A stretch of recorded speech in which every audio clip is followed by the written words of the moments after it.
I was young, I had 2 pair of leaves. Besides that, the pinstripes and the gray. The one I wore on Mondays and Wednesdays. While niggas flirt, I'm throwing tigers on my shirt and alligators. You wanna see the inside? I see you later. Here come the drama. Oh, that's that nigga with the fake. Wow, why you punch me in my face? Stay in your place, play your position. Here come my intuition. Go in this nigga pocket, rob him while his friends watch it, and hoes clock it. Here comes respect. His crew's your crew, or they might be next. Look at they man, big man, they never try, so we roll with them. I stole with them, I mean loyalty. Niggas bought me milks at lunch. The milks with chocolate, the cookies, butter crunch, 88.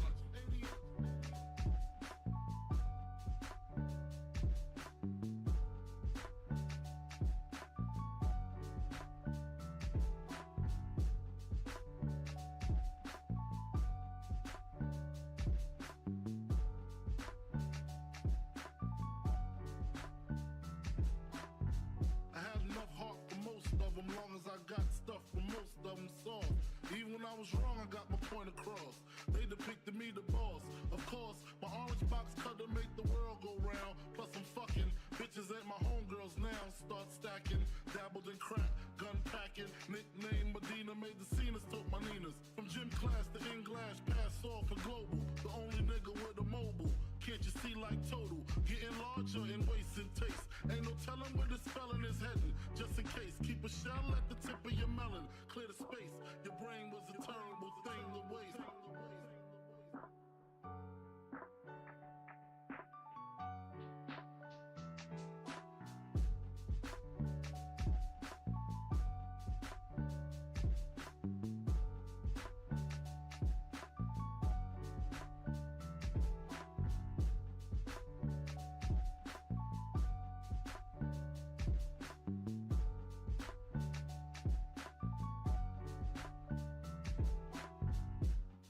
Realizing to master enterprise, and I ain't have to be in school by 10.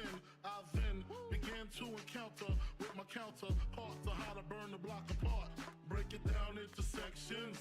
Drugs by these selections. Some use pipes, others use injections. Syringe sold separately. Frank the deputy, quick to grab my Smith & Wesson like my dick was missing. To protect my position, my corner, my layer. While we out here, say the hustler's prayer. If the game shakes me or breaks me, I hope it makes me a better man.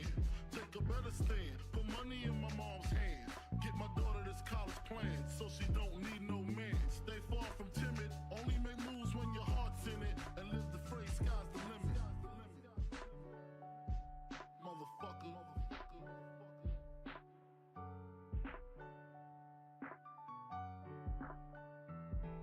88.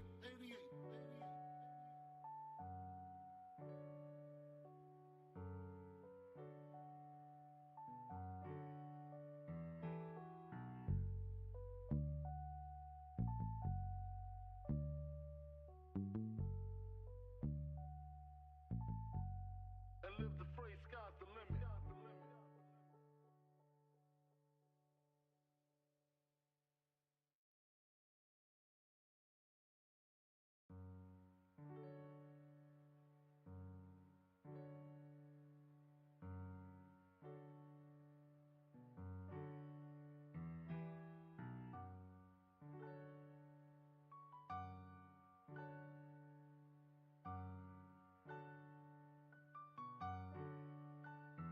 Take a better stand. Put money in my mom's hand. Get my daughter this college plan, so she don't need no man. Stay far from timid. Only make moves when your heart's in it. And live the phrase, sky's the limit.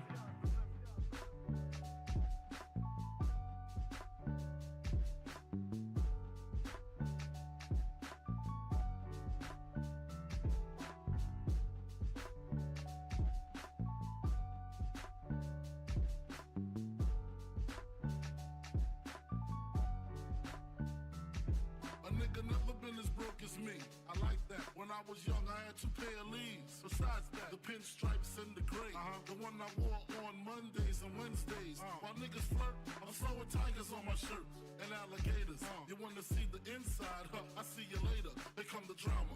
Oh, that's that nigga with the fake. Wow, why you punch me in my face, stay in your place, play your position, become my intuition. Go in this nigga pocket, rob him while his friends watch it, and hoes clock it. Here comes respect. His crew's your crew, or they might be next. Look at they man eye, big man, they never try, so we roll with them. I stole with them, I mean loyalty. Niggas bought me milks at lunch, the milks with chocolate, the cookies, butter crunch, 80 lunch, 80 lunch.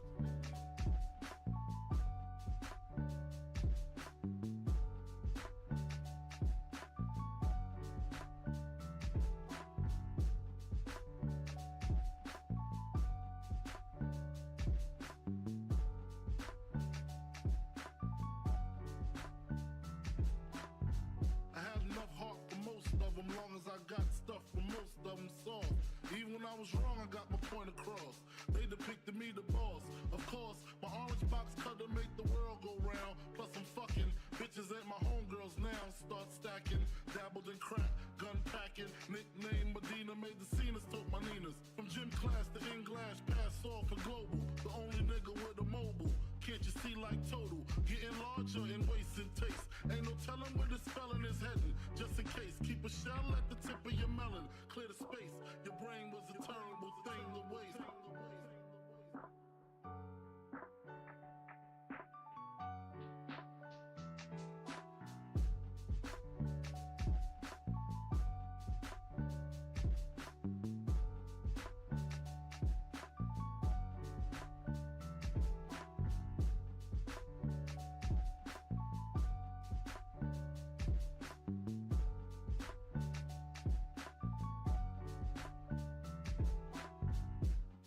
Realizing to master enterprise and I ain't have to be in school by 10. I then began to encounter with my counterparts on how to burn the block apart. Break it down into sections. Drugs by these selections. Some use pipes, others use injections. Syringe sold separately. Frank the deputy, quick to grab my Smith & Wesson like my dick was missing. To protect my position, my corner, my layer. While we out here, say the hustler's prayer. If the game shakes me or breaks me, I hope it makes me a better man. Take a better stand, put money in my mom's hand. Get my daughter this college plan, so she don't need no man. Stay far from timid, only make moves when your heart's in it. And live the phrase, sky's the limit. Motherfucker.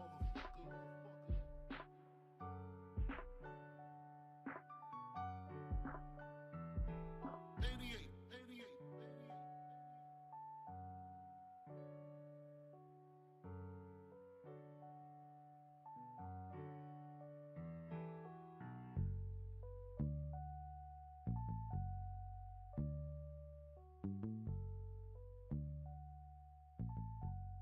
And live the phrase, sky's the limit.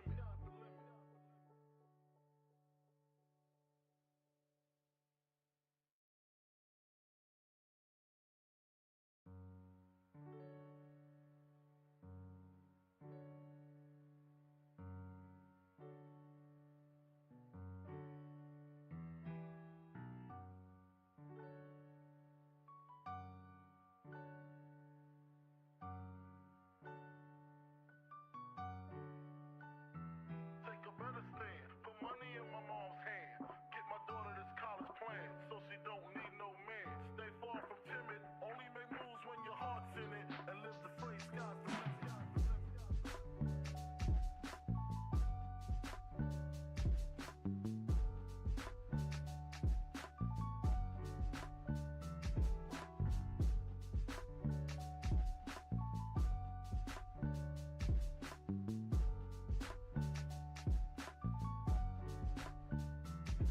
A nigga never been as broke as me. I like that. When I was young, I had 2 pair of leaves. Besides that, the pinstripes and the gray.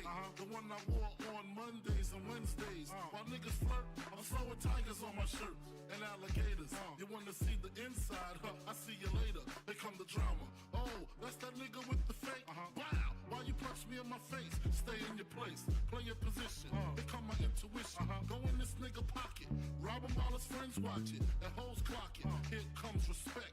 His crew's your crew, or they might be next. Look at they man eye, big man, they never try, so we roll with them. I stole with them, I mean loyalty. Niggas bought me milks at lunch, the milks with chocolate, the cookies, butter crunch, 80 lunch, 80 lunch.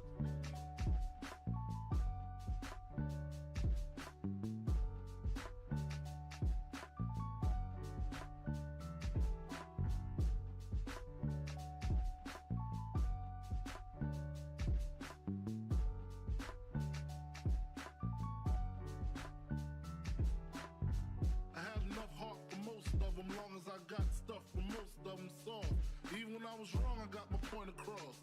They depicted me the boss. Of course, my orange box cutter make the world go round. Plus I'm fucking bitches ain't my homegirls now. Start stacking, dabbled in crack, gun packing. Nickname Medina, made the scenes, took my Ninas. From gym class to English, pass off for global. The only nigga with a mobile. Can't you see like total? Getting larger in waist and taste. Ain't no telling where this felon is heading. Just in case, keep a shell at the tip of your melon. Clear the space. Your brain was a terrible thing to waste.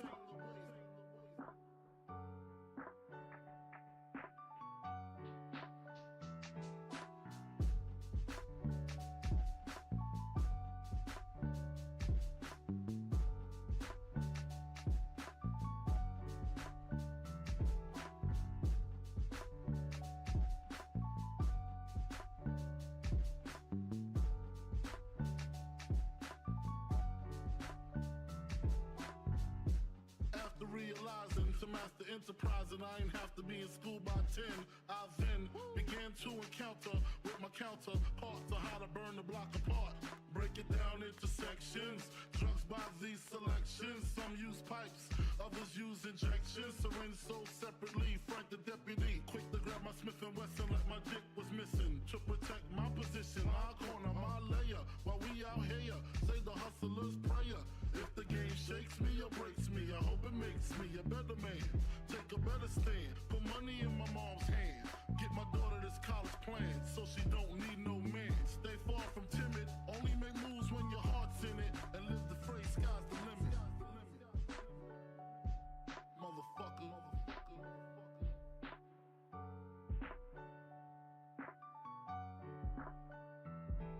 88.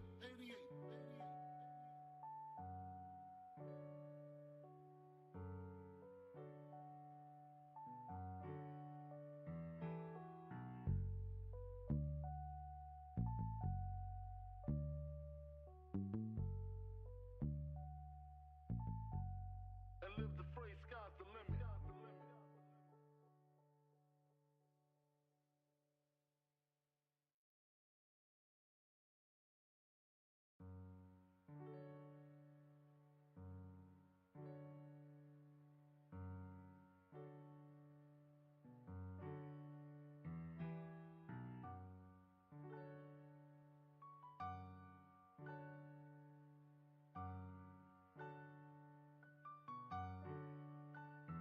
Take a better stand, put money in my mom's hand. Get my daughter this college plan, so she don't need no man. Stay far from timid, only make moves when your heart's in it. And live the phrase, sky's the limit.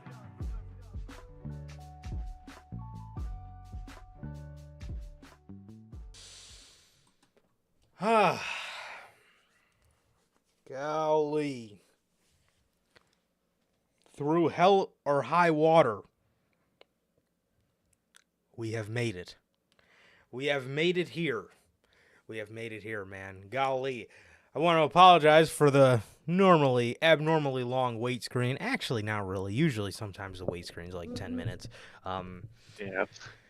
Either because we're sending the tweets out or me and Sir K just get completely sidetracked and completely forget that we have you guys waiting here. But this time, as you can tell, we were going through a lot of thumbnail changes, right? Because there was a lot of breaking news that dropped here today with CM Punk.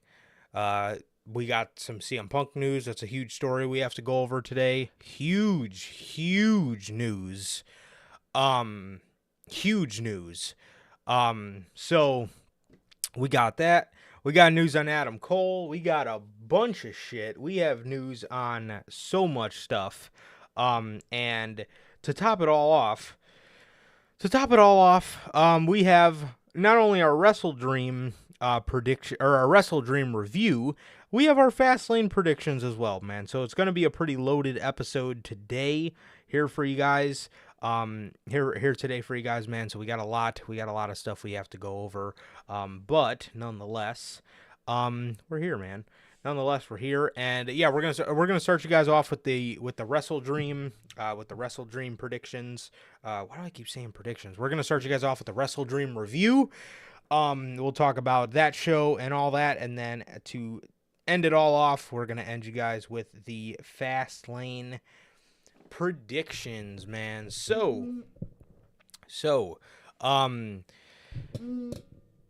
Yeah, man. So with that, man, I guess we could just go ahead and hop right into the intro, man. So what is going on, everybody? What is going on, everybody? We are back with yet again another edition of the Notorious podcast. This is episode 182 of the podcast, 182 of the show. And with that, if this is your first time watching, guys, do not know how the show works. Every Monday, we're on here with Notorious Unscripted, and every Friday, we are on here with the news, man. And with that, if you guys did every Friday with the news. If you guys did miss this past Monday's edition of Unscripted, Edge, the rated R superstar Adam Copeland, had debuted in All Elite Wrestling. We talked a little bit about that. And Johnny motherfucking Gargano, ladies and gentlemen, Johnny fucking Gargano is back. Johnny Gargano is back in the WWE. He finally made his long-awaited return to WWE in what was said to be a last-minute creative decision. We didn't really put it in the news today because we kind of told you guys that on Monday. We talked about how, for whatever reason, we thought Triple H was at least given a little bit of the pen on Monday, and Johnny Gargano finally popped back up, man, and looks like we're getting the DIY.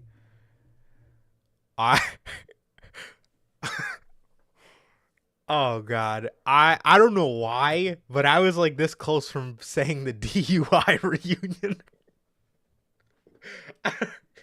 I genuinely... I know. Oh, my God. I don't know why I almost said DUI, but I'm glad DIY came out, but...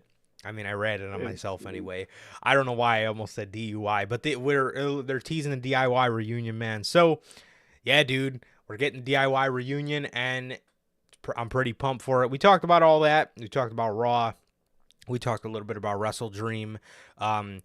So if you guys did miss that episode of Unscripted, I believe that is 161 or something like that.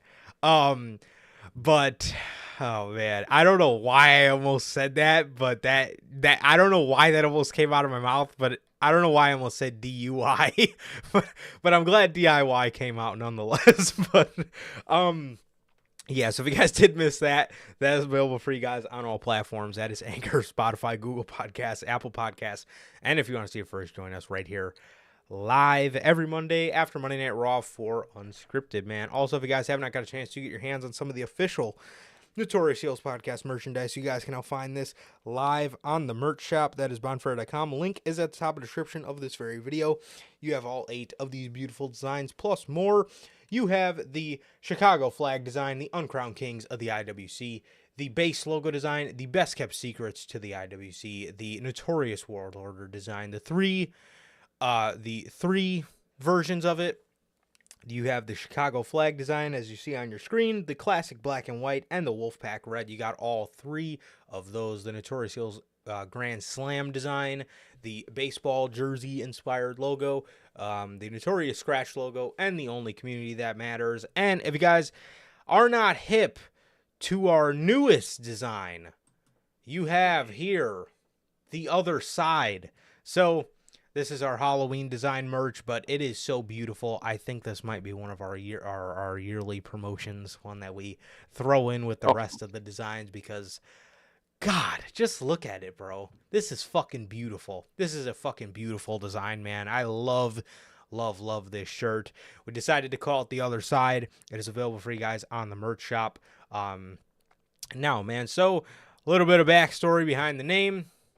You know, our logo, we're alive, right? You see our human skulls.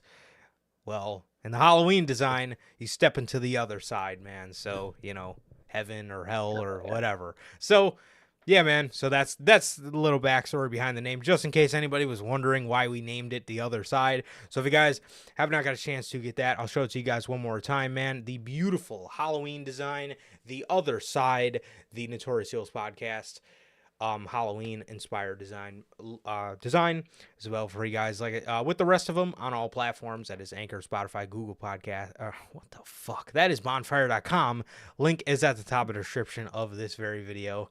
I am all over the place. And with that, what is going on, everybody? What is going on, everybody?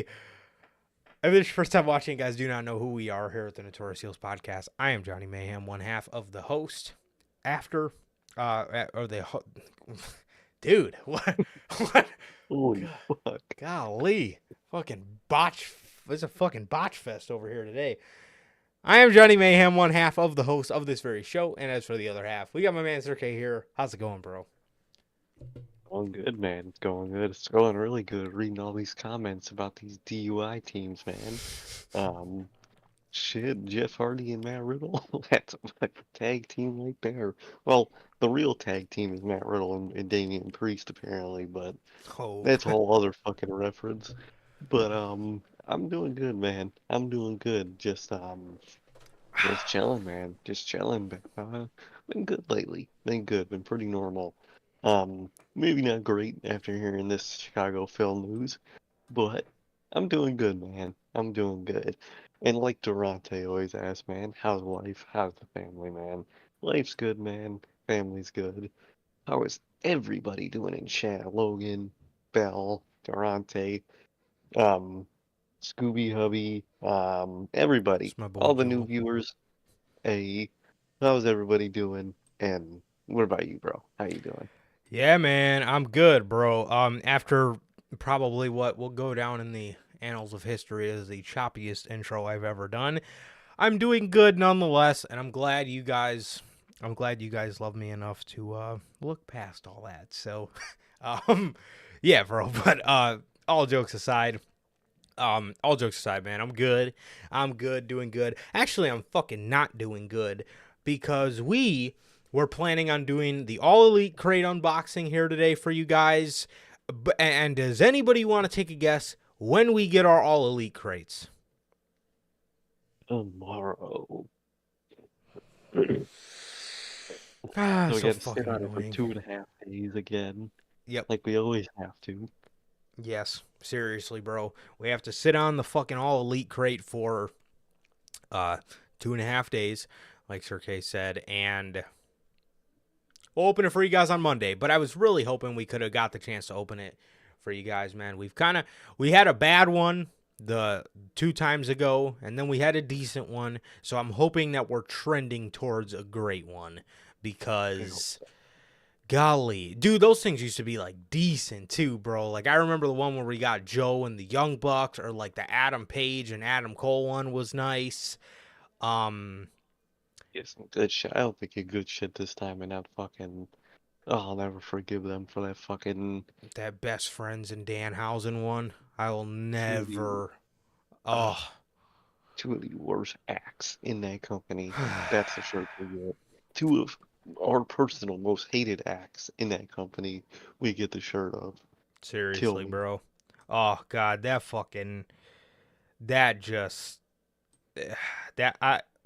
I'm with you on that one. I will probably never forgive them. I will probably never forgive them for that one, dude. But nonetheless, I'm doing good, bro. And as Durante always asks, the grade A journalism that he bestows upon us.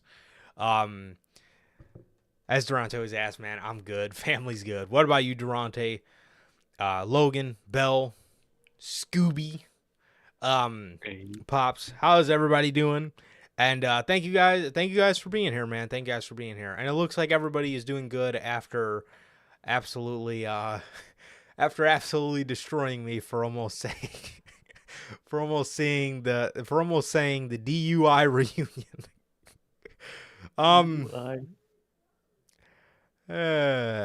So,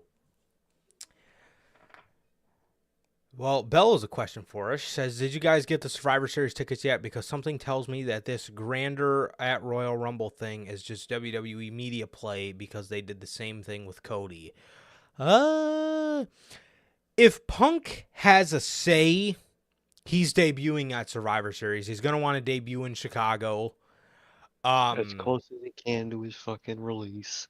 And his yes, firing, more like it. So if he has a say, like you said, it's Survivor Series, but if they will think Royal Rumble's bigger and he doesn't care, I can see him doing Rumble. But if he cares enough to come back to this Forsaken company, I think he would care enough to pick where he fucking goes. definitely, definitely, man. So yeah, and I don't know. I feel like they're going to want to play to. I feel like they're going to want to play to what he wants. Um, Oh yeah. yeah, I feel like they're going to want to play to what he wants, man. And yeah. So man. I feel like they're going to want to play to what he wants, and I think he's. Um, I think he'll be at Survivor Series. I could definitely see him being at Survivor Series if they have some sort of mystery spot in the War Games, or if Seth does some sort of open challenge, because a lot of people have been saying he's been teasing a Punk. To be 100% honest, calling himself the best in the world is one thing. Like I could see that as a reference. But I don't know, the whole little Puppet Master one from Monday, I think that's a stretch. I think that's a huge stretch Massive from stretch. people. That has to be a massive stretch. Yeah, that, like, the best in the world one, like, okay, I get it. Like, I get why people would think that's Punk. But you go and find, like, the most random fucking promo from ROH. He talked about being a puppet master. Like, Yeah, so did fucking Bray Wyatt every week. I was gonna What the fuck? say, they called Bray Wyatt the puppet master, like in the fun house when he was doing the fun house every week, and Michael Cole blatantly said he was talking about Nakamura being a puppet master. Like what? Like what is I, CM Punk fucking Nakamura's manager? Are they gonna put him with Nakamura? Like what? How do you guys get that out of? I didn't understand that personally. And that's the other thing too. I mean, the best in the world. Like I see why people jump to that conclusion, but like, how many people call themselves the best in the world? Like, Shane McMahon was fucking literally calling himself that as his official nickname for months. I don't know. Bit of a stretch for me, but the best in the world one, like I said, the only one that I could see people being like, "Oh, he said that because of Punk." Like, okay, I could see that, but like, I don't know. The puppet one on Monday was just, I mean, like, come on, bro. You guys are stretching. We all know he's coming back. We don't have to stretch that far. We know he's coming back, and yeah, we know he's coming back. So, Exactly. WrestleDream. WrestleDream. Just some quick pre-show matches that were announced at the last minute. Athena, Billy Starks, Keith Lee, and Satoshi Kojima. I am going to pause for a second because what the fuck is that match? Get Keith Lee out of here, bro. Oh, get him the fuck out. Get Keith Lee the fuck out of this company. I am so, oh my god, I am so over Keith Lee in this company, bro. Versus Shane Taylor Promotions, which is Lee Moriarty and Shane Taylor. So I guess Lee Moriarty has joined Shane Taylor Promotions. Okay. Don't know what that is. That is his group on Ring of Honor. No wonder. No, Yeah, that no explains wonder it. why you don't know it. Yeah, shocker. Watch real television. Shane Taylor Promotions and Diamante and Mercedes Martinez.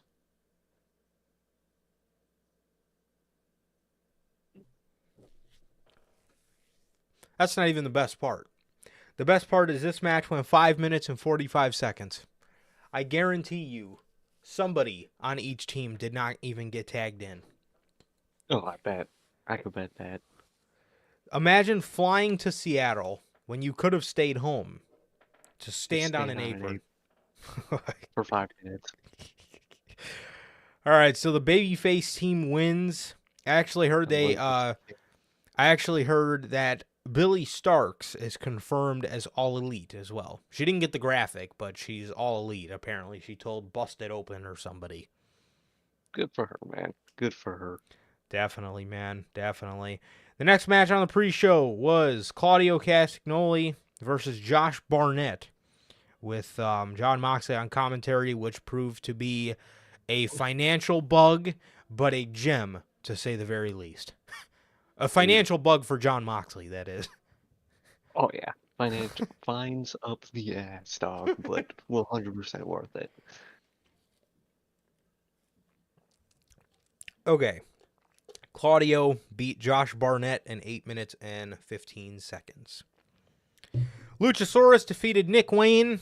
Boy, this was funny. Turned out to be funny later in the night. Oh, yeah, I forgot about that match. That is hilarious. And Billy Gunn and the Acclaimed defeated TMDK, Bad Dude Tito, Mikey Nichols, and Shane Haste. So Shane Thorne and what was the other guy's name? Nick Miller. So the Acclaimed defeated them for the AEW World Trios Championships in 9 minutes and 20 seconds. What the fuck are you doing with your Trios division? Whatever. I thought this signing would turn out to be a good thing, but it has actually turned out to be nothing. Absolutely a big bunch of nothing. That is what your Trios division has turned out to be. Really? So the whole point of the title was to give all those goddamn Trios matches they do a purpose. Yep. And now they barely even do Trios matches unless it's for the titles or for Jeff Jarrett and doing something. Oh my god. So yeah, that was that. Okay, now on to the stuff that matters. I really like this show, and I know I'm going to start off harsh on it, but that's because we're talking about this match. This is Better Than You, Baby, or what ended up being MJF versus The Righteous for the ROH World Tag Team Championships. Okay, so MJF comes out before the match, and he says, he talks a little bit about Switchblade. He says, I don't understand why everybody thinks that I attacked him. Actually, somebody stole my mask from my locker room. Interesting. So we're getting a little backstory, or we're getting a little needle moving here in this MJF story. So he says somebody stole my mask from the locker room. He then looks at Dutch and he says, "Hey, fat boy, tonight I am going to body slam you." So MJF's building up the body slam. It really, he said it on the media scrum, but it really goes to prove that what is old is new. And for the longest time, he was talking about how for the longest time, professional wrestlers, thought killing themselves was the way to pop a crowd. But MJF out here just showing that there's different ways to do things, and you love to see it. Oh, dude, I love that aspect that he does. He makes the simplest move a mark-out move, and it's great. Definitely, man. So,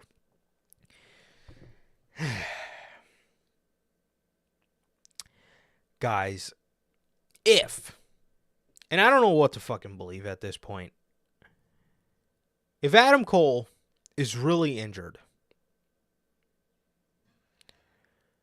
why? First of all, if Adam Cole is really injured, why in the world does MJF... Why in the world did they not relinquish the ROH World Tag Team Championships? That's the first thing. And the second thing is, if Adam Cole is really injured, why in the blue hell did you not put these championships on the Righteous? These guys are money. These guys are fucking money, bro. Listen to their promos. Vincent is fucking amazing on the mic, and Dutch is just as good. All you have to do is watch their fucking watch their promo on Adam Cole and MJF. Dude, the Wyatt family vibes they get, well, clearly they give a lot of Wyatt family vibes losing big matches, but I mean, what are we doing, bro? Like, what? Like, these guys give such a Wyatt family vibe. They give such a Wyatt family vibe. Like, I don't know, like, Vincent comes off so fucking cool And Dutch just comes off as just so, like, sadistic and just so, like, they just sound so cool, bro. They just sound so cool. Like, I just don't know. I really don't know why. I really do not know why the hell. I don't know why the hell. If he really is injured, I don't know why. I don't know why we didn't go with the Righteous here. I mean, unless you want to put him on AEW television, but clearly you don't want to do that either, and you just want them to lose in big situations. And here's the thing: we talked about AEW. We talked about how people can lose. When I said that, I meant main eventers, not people that you're trying to push as a legit act. And you were doing good with the Righteous going into this match. You cannot have people that are trying to build momentum lose. Like, okay, if you want people that are, like, over with the audience no matter what to take a loss, fine. Because especially if it's to a legit person, like for Swerve and Hangman, you know, Hangman could lose. Swerve could have even lost because the fans know he's good. Now, would it have been better for Swerve to win? Absolutely it would have, which is why he did, because he needs the momentum. But look at Hangman. You know, Hangman can take the loss and he'll be just fine because not only is he a proven main eventer, he's over his shit with the fans and he's always going to get that pop and people are always going to respect his work because he's Adam fucking Page. But with the Righteous here, let's build these guys up. Let's not have them lose, especially in a 2-on-1 handicap situation. Sure, MJF kind of cheated. You know, he grabbed Vincent's dick. But I mean, at the end, he's kangaroo kicking the guys. He's body slamming them. I mean, he did use the ropes to help himself secure the victory. But, like, I don't know, man. Do we really got to do this to acts that are going to acts that are that could be built up for better things on your brand? I mean, come on, man. And if they're building up the Adam Cole heel turn, if this is a work, wouldn't it have made a little more sense to, have MJF lose and have it turn out that, Adam Cole's never injured. He could have easily defended those titles with Max, but he didn't care about the titles. He didn't care about Max. Would that not enhance the story? Like, I don't get what they're doing with that. I guess They not. still need titles. I guess not. And the thing, that's a great point, Logan. He says Adam Cole's injury seems really bad for somebody that jumped off a small stage.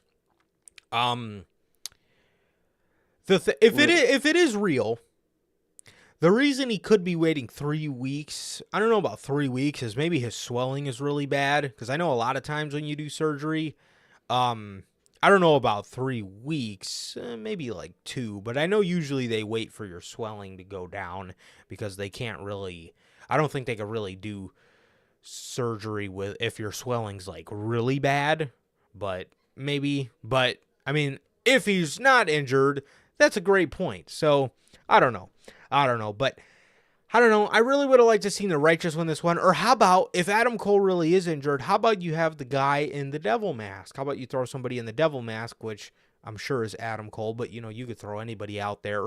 You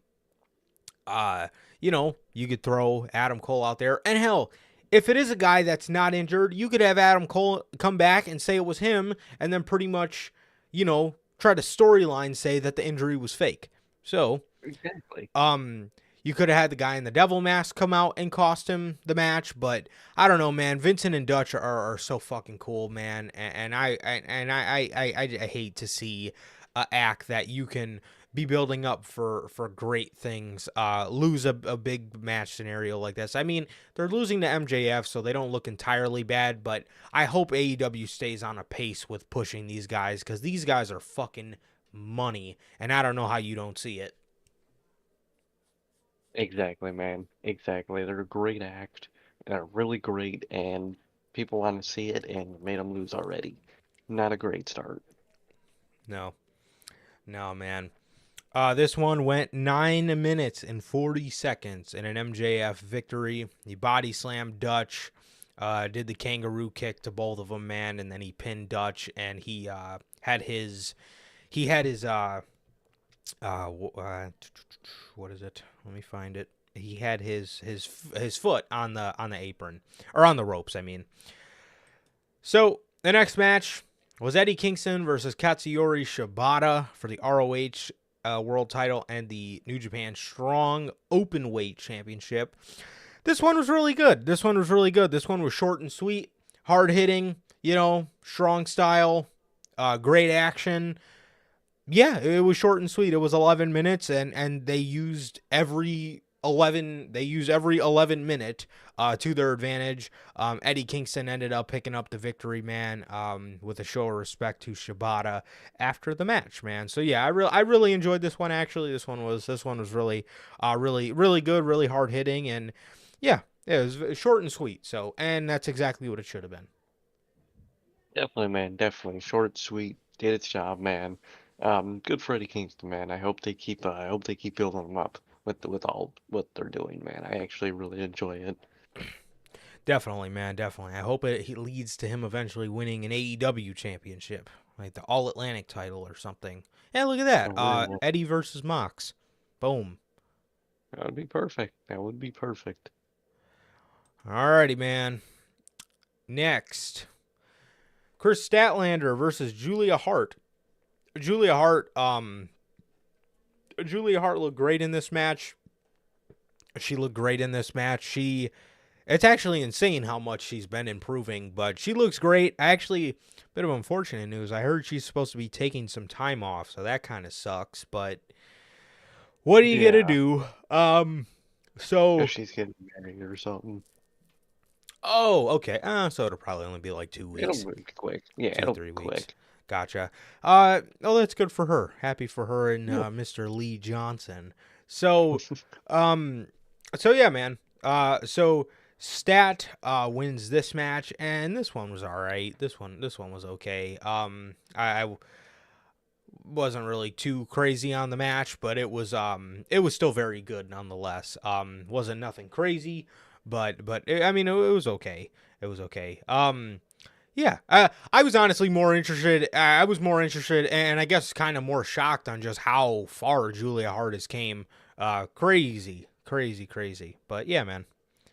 Truly, man, she's gotten really good, man, and I can't wait to see her come back and hopefully eventually be the one to take this title off of her. Definitely, man. Definitely. Because thing about Stat, I get you want to protect her because she's, I get you're trying to play to the fact that she's the only woman in your company that has beaten Jade Cargill. So I get it. I get that you want to protect her, but in the same breath, I also want to say not every reign. And I'm not saying that people's reigns are garbage because, well, I mean, they have done nothing with Stat, but people's reigns just need to come to an end. You know what I mean? It's not nothing against them, but when you're at the top for so long, you eventually get a little stale. And it's not anything that they do. It's just the course of wrestling, man. It's just, you want to see new people as champion. And I mean, it's not like they've had super short reigns anyway. Like her reign has gone on since May. You know what I mean? Exactly. That's Long enough. Yeah, it's gone on for, what is that, like 5 months? I mean, it's okay. Same thing with FTR. Like if you can have them drop the titles. They're FTR. They will be fine. But yeah, but Stat wins this one in 9 minutes, and yeah, it was a decent little match. Definitely, man. Definitely. So the next match, the Fatal 4-Way for the AEW Tag Title shot. The AEW Tag Title shot. Oh, absolutely, Bell. Julia Hart is definitely one of the most improved wrestlers. And, yeah, Tiffany Stratton. I'll tell you what, bro. I would have never fucking guessed that Tiffany Stratton would actually be, like, pretty fucking fire, bro. Like, we don't review NXT because it sucks, but her match with Becky Lynch, bro, what the fuck? Like, what? She's fantastic. She's got a bright ass future, bro. She has a bright ass future. I'd pick somebody like Tiffany Stratton over somebody like Jade Cargill. No lie, bro. Oh, definitely, man. Definitely. I when I tell you, I would have never guessed I shit you not. I would have never guessed Tiffany Stratton would be that fucking good. Because golly. So, the Young Bucks versus the Guns versus Orange Cassidy and Hook versus the Lucha Bros, your buddies. The Young Bucks end up picking up the victory, man. This was another one that was kind of short and sweet. It was 12 minutes and 40 seconds, but it was still very enjoyable. It was a really fun match, and the Young Bucks did end up picking up the victory. I think they pinned one of the Guns. But yeah, the Young Bucks win. There was some outcry about this. I don't know why. I don't know what you people expected. Full Gear is in LA. It's in the Kia Forum. Did you think the Young Bucks weren't going to be on the show? And now, mind you, this is 3 years from the original match with FTR. And I think the Young Bucks are destined to take the titles from FTR. I get it. I get you guys don't want to see it again so soon. But I seen the writing on the wall. I said it last Friday. I think the Bucks are going to win. I actually wanted the Bucks to win because I genuinely do not care any of these other 3 teams. I do not care. I would have liked Aussie Open to win so we can see Aussie Open versus the Young Bucks, but I definitely don't want to see the Guns versus FTR again. Shoot me in the face if I have to watch Orange Cassidy and Hook versus FTR, and I don't want to fear for FTR's life if they're facing the Lucha Bros. So, honestly, the Young Bucks were the only right answer for me. That's just me, though. Exactly. There's always going to be backlash when Young Bucks do anything. So, I expected that, man. But I'm excited for the match, man. I hope they take the titles this time. I hope they do. And I again, nothing against FTR, but I don't know. I think maybe it might be something against FTR. When you do an open challenge in AEW, you immediately wipe all your credibility from me away. So, 100%. Yeah, that's just me though. But I digress. So yeah, man. So the Bucks win the match, and yeah, I'm excited for Bucks versus FTR 4. It's in Los Angeles. I think they're gonna give them the hometown victory. It's gonna be a great thing, man. And but I want you guys to know, they have spaced their matches out so far apart. The fact that we're getting it so close to each other lets me know that we're probably not going to get it for a while after this. We're probably not going to get Bucks versus FTR 5 for a while. And just another reason why they should have did CMFTR versus the Elite at All In. But whatever. I digress. Literally. So yeah, the Bucks win, and I ain't got no problem with it, man, because I sure as hell do not want to see any of these fucking 3 teams do it. So, yeah. So the Bucks win in 12 minutes and 40 seconds. And the next match, Swerve Strickland versus Adam Hangman Page. Hey. Bro, not only was this probably Swerve's best singles match in AEW, golly, have the Mogul Embassy grown on me, and I'm so glad they dumped Mogul Associates for the Mogul Embassy, because holy shit, this is night and day. And I'll tell you what, too, Swerve with Prince Nana wasn't doing it for me at first, bro. Was not doing it for me. Nowadays, I love this act. I genuinely love those two together. They fit so well together, and it's not even just because of the dance. When I tell you, Nana can keep the crowd rowdy and keep the crowd almost behind Swerve in such a way that is absolutely incredible to see. Absolutely incredible, man. Truly awesome to see, man. I'm actually glad I came over on that pairing. You talking about Mogul Associates, Logan? Mogul Enterprises? So, that's my version of Sir K's Matt Sydal. They're just calling him fucking Mike Sydal, Matt Sydal, Mark Sydal. calling him anything but Matt Sydal. That's my version of it. I used to botch the hell out of. I used to call them Mogul Associates so much. Now they're just Mogul Associates or Mogul Enterprises. Whatever I prefer. Whatever I prefer for the day. Anything but Mogul affiliates. Literally. So no, for real though, man, this match was awesome. I love this match. Hangman got some new wrestling gear, so Swerve bullied him into getting some new gear. He had like brown gear mixed with like blue designs. Pretty sick. I liked it. I didn't mind it. It almost reminded me of, I think it was like 2002 Elimination Chamber Shawn Michaels gear. I could be wrong on the gear, but everybody knows what Shawn Michaels gear I'm talking about. The brown gear he wore. So, the one that they just came out with a figure of. So almost reminded me of that a little bit. But no, this match was really good. I like this match a lot. Nana just adds a different atmosphere. Like when I tell you he kept the crowd rowdy, man. Like he just added a very different atmosphere to the match, and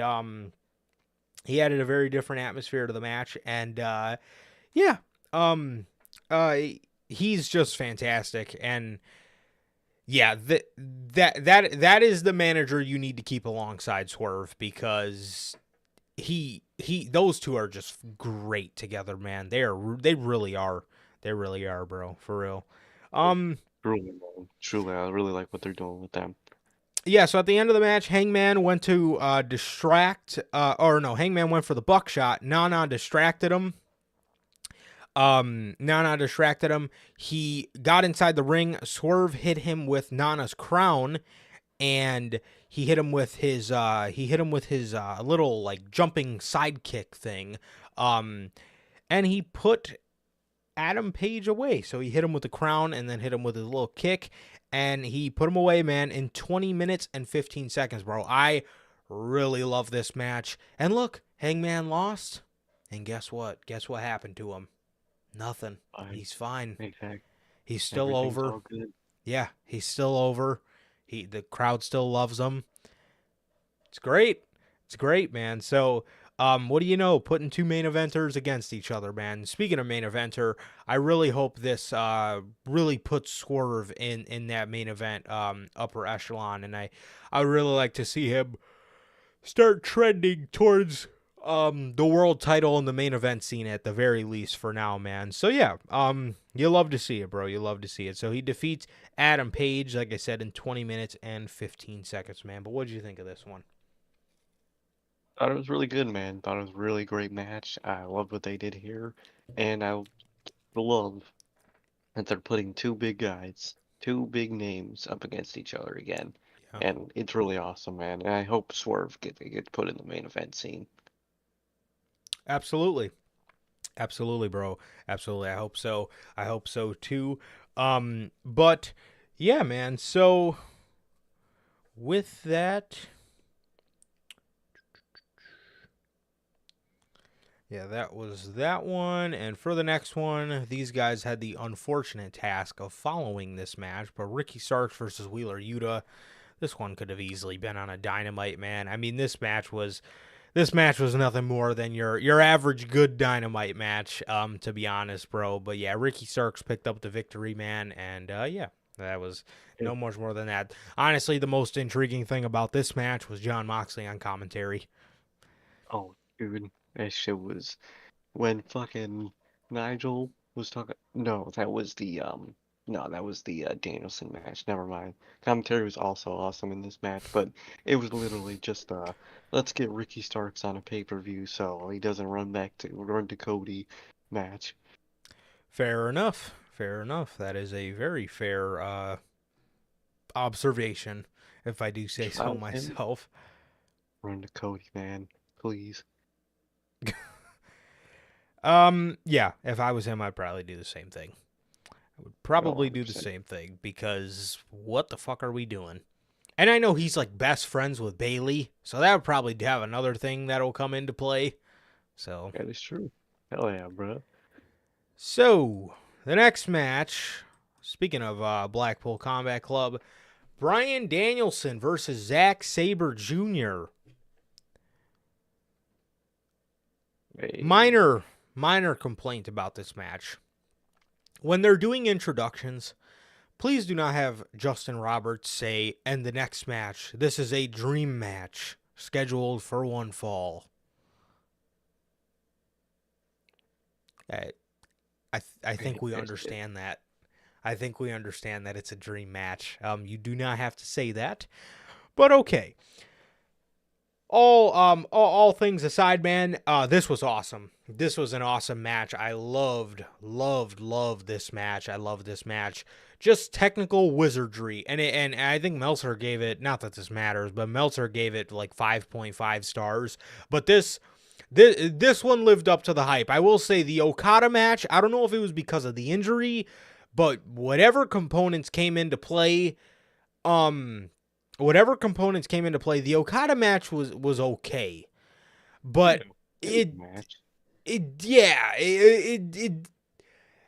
it wasn't one of those matches that you just rave about though, like everybody expected it to be. But this match was very fucking good. I really enjoyed this match.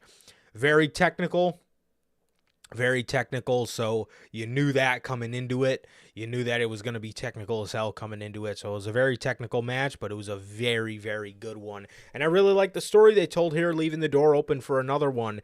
Bryan Danielson almost tapped Zack out, but he ended up beating him with a Busaiku knee. Went to shake his hand. And Zack didn't want to, and Nigel pointed it out on commentary.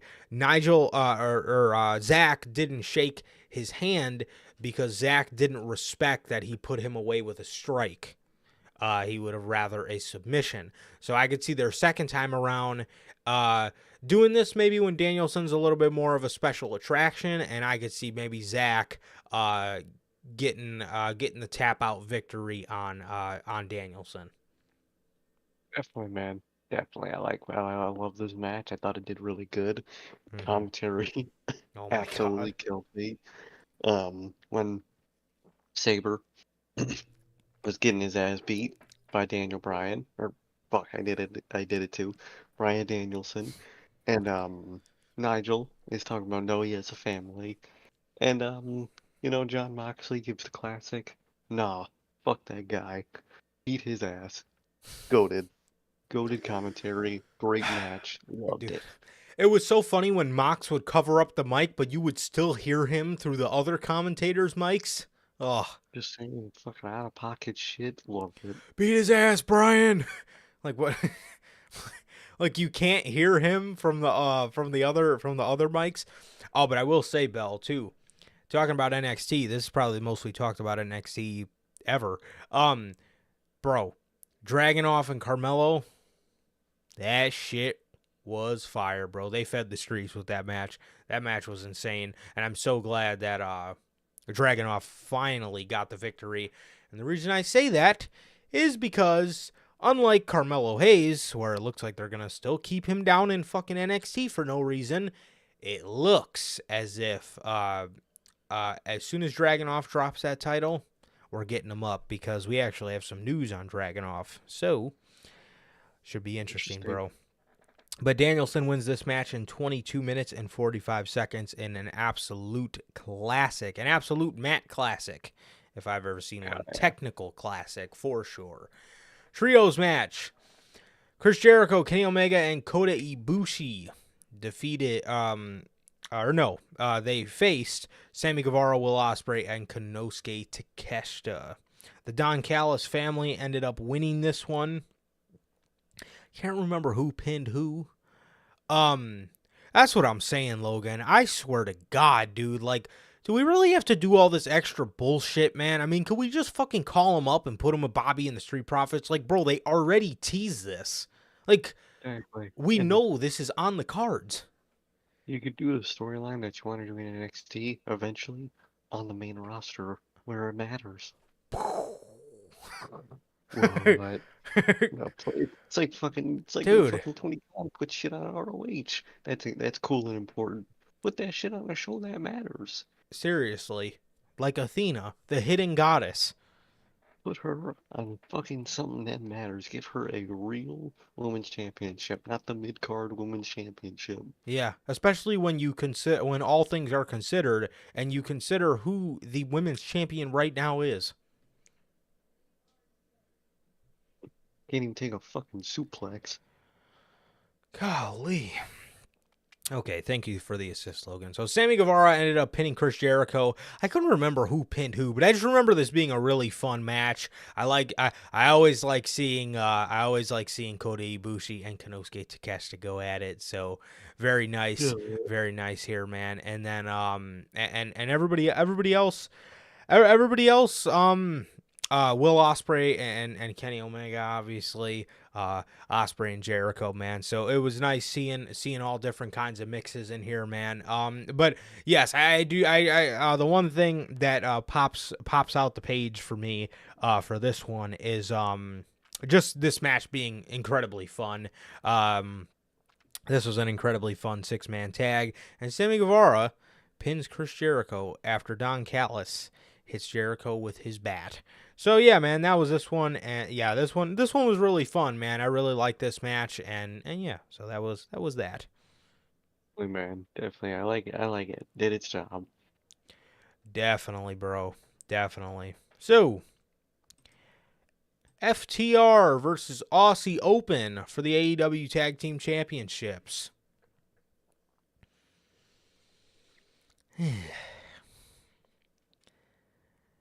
This was a really good match. I'll say this. This was a really good match. I expected nothing less than a great match. This one was a really good one though.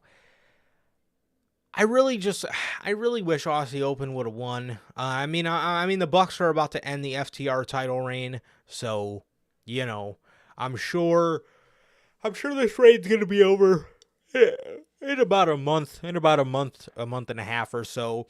But I mean, hey, fucking, I don't see anything wrong with Aussie Open versus the Young Bucks. I mean, Will Ospreay and Kenny Omega, they have their beef, so I mean, these are pretty much their boys on both sides, you know. So I mean, And combining the stories, it'd yeah, be really good. exactly. You have shit that interlocks. I was really hoping Aussie Open would have been this one, but they didn't. FTR did, which I could have seen this going either way. Unfortunately, it didn't go the way I wanted it to. But FTR wins with a super shatter machine, which is actually pretty sick, to Kyle Fletcher. And they ended up winning the match in 20 minutes and 25 seconds, man. And it was pretty decent. It was a pretty decent match, man. So I enjoyed this one. I enjoyed this one a lot. I thought it was a great tag team match, and to me, the wrong people won. But I mean, if we're gonna have FTR put over the Bucks, then you know, I guess it's all right. Exactly, man. Exactly. However, I would have liked to see a new tag team get the tag titles and the moment, but you know, Whatever. and in the main event, Darby Allin versus Christian Cage for the TNT Championship.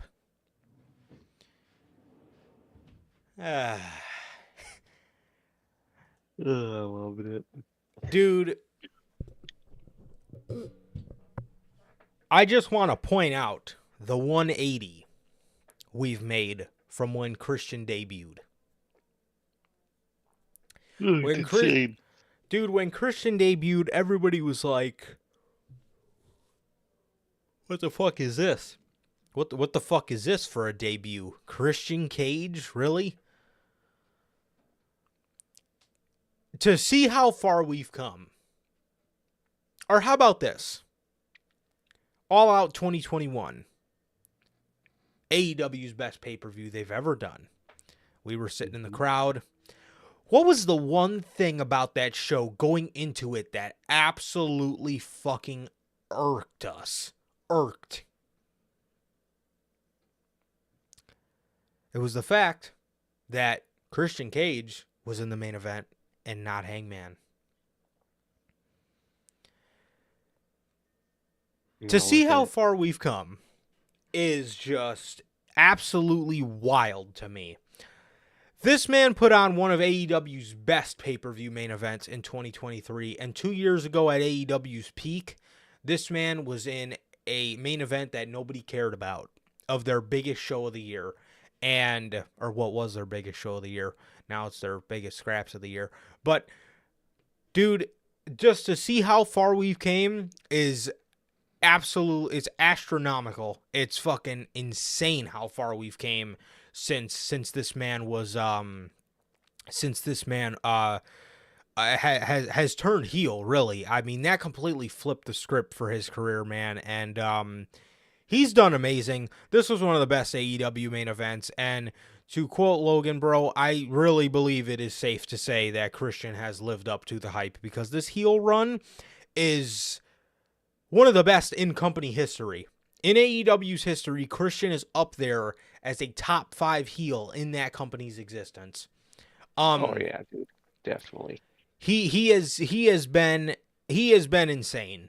He has been insane. This match, Darby picked up the first victory with I believe it was a roll up. He rolled Christian up with. After this, Christian Cage completely loses his mind. He sees Nick Wayne's mom. He goes over there to try to talk to her. She starts rubbing his shoulder, and she starts rizzing up Christian Cage, and then she throws a water in his face.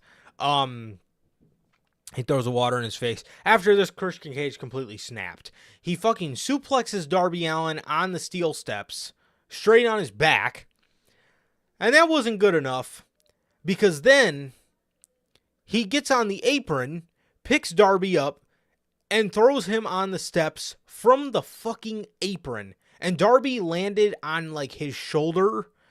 And, it looked nasty, bro. And I'm very happy Darby is okay. And as Durante says, bro, how the fuck is that man alive after that spot? It's insane, dog. It really is. This match was absolutely insane. It was fantastic. So, as they're attending to Darby, Christian decides to start taking the ring apart. And he decides to start taking the ring apart. And as they're taking Darby out on a stretcher, he does a frog splash to Darby Allin on the stretcher. This was nuts. Oh, by the way, after that suplex spot, Christian got the count-out victory. And, bro, this man walking around trying to get the ref to raise his hand as if he just won the match, even though he just won a fall. Bro, fucking Christian, dude. Hilarious. Absolutely hilarious. So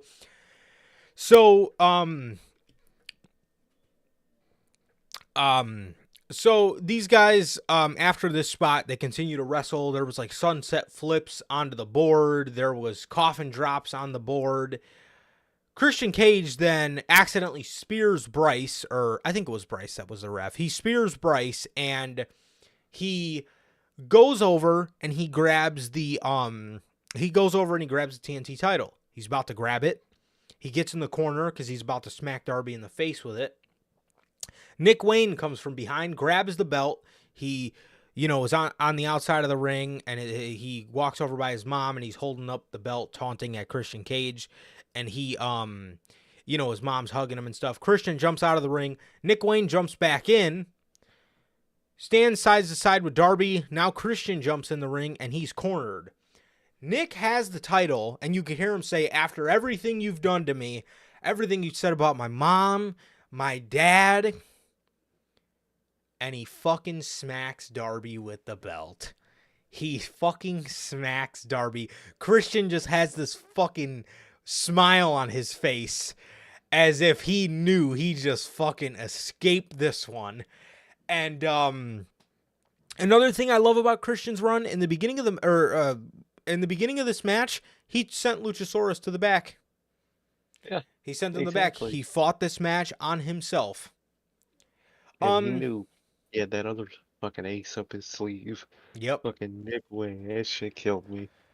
I said it last Friday. I said it last Friday. I absolutely seen Nick Wayne turning on Darby because of the whole beef that Nick Wayne had with like AR Fox, and like Darby forgave him, and Nick Wayne was kind of pissed at Darby for forgiving him, and you know that even though they turned AR Fox back babyface, which was stupid as fuck, mind you.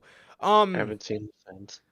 Yeah, haven't seen him since. Meanwhile, he was one of the most entertaining parts about Dynamite with Swerve.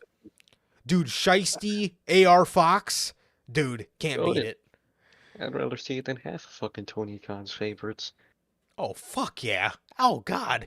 So, he couldn't make one show, so let's blow his act up as an entirety. Whatever. Well, backstage politics. The whole reason this company was created is not do things like that. Seriously, bro. So, Christian wrestled the whole match by himself. He could have had Luchasaurus come out there and fucking help him get 2 falls to nothing on Darby. But no, he wrestled the whole match by himself, was down a fall, as was Darby, but he knew he had this ace up his sleeve. And so Nick, I actually seen somebody saying like, this is probably this heel turn by Nick Wayne probably makes some of the most sense in AEW. Yeah. Just because, Darby was talking about the problem. He wasn't talking to Buddy Wayne by the time he passed. And all this stuff, man. And then Nick being pissed at him for forgiving AR Fox. Like, it made a lot of sense. Giving him some heel ammo. But so he hits Darby with the championship. Christian then crawls over there, gets the ref, and they count 1, 2, 3 as Nick Wayne walks right past his mom as he's leaving the arena. But this one, again, bro, this main event was just this main event was fantastic. I love this main event. Again, this was one of my favorite main events in AEW history. Christian is just that dude, bro. He is just that fucking dude, man. He's great. And he proves it here. And dude, after he wins the match, bro, the way he was fucking hugging and fucking kissing Nick Wayne on his forehead and like rubbing his head like that's his that's his fucking child, bro. Absolutely killed me. I loved every moment of that shit. I'm glad it happened the way it did, man, and I cannot wait to see what happens next, man. This has been really great. Yes, it has. It really has been nothing short of great. It's been fantastic across the board. With Christian, and now adding Nick Wayne, dude, I can't with this man Christian. I was just dying laughing watching him fucking kiss Nick Wayne on his forehead, and like, oh god, absolutely hilarious. So Luchasaurus comes out and they start beating up Darby. Sting comes out and he starts taking him out, and then, they start taking out Darby. Sting comes out, starts beating him up, and then Luchasaurus comes out to get the one up on Sting. They're about to give Sting a concerto, and the lights go out, and we see a little screen that says, our premiere presentation, and it's somebody in a in black jeans and a black denim jacket walking to a car, and he starts driving the car around Seattle. He drives past a road, and on the road it says rated R. Darby is fucking mad talented with his like video directing skills. He really is, dude. Yeah, he's great. So they're driving this car around Seattle, and the car pulls up to the arena, and the guy gets out, and we see just a body just walking up, and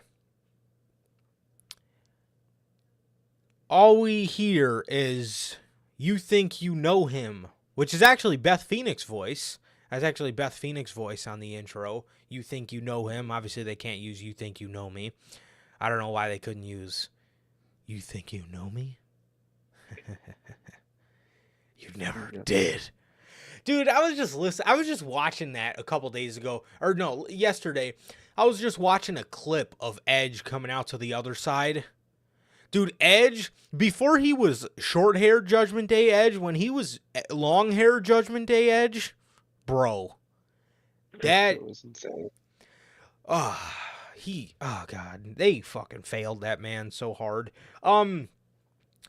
You think you know him, and Metalingus starts playing. Yes, his iconic WWE theme song, Metalingus, starts playing over the PA. Crazy. Fucking crazy to think about, bro. What world we're living in.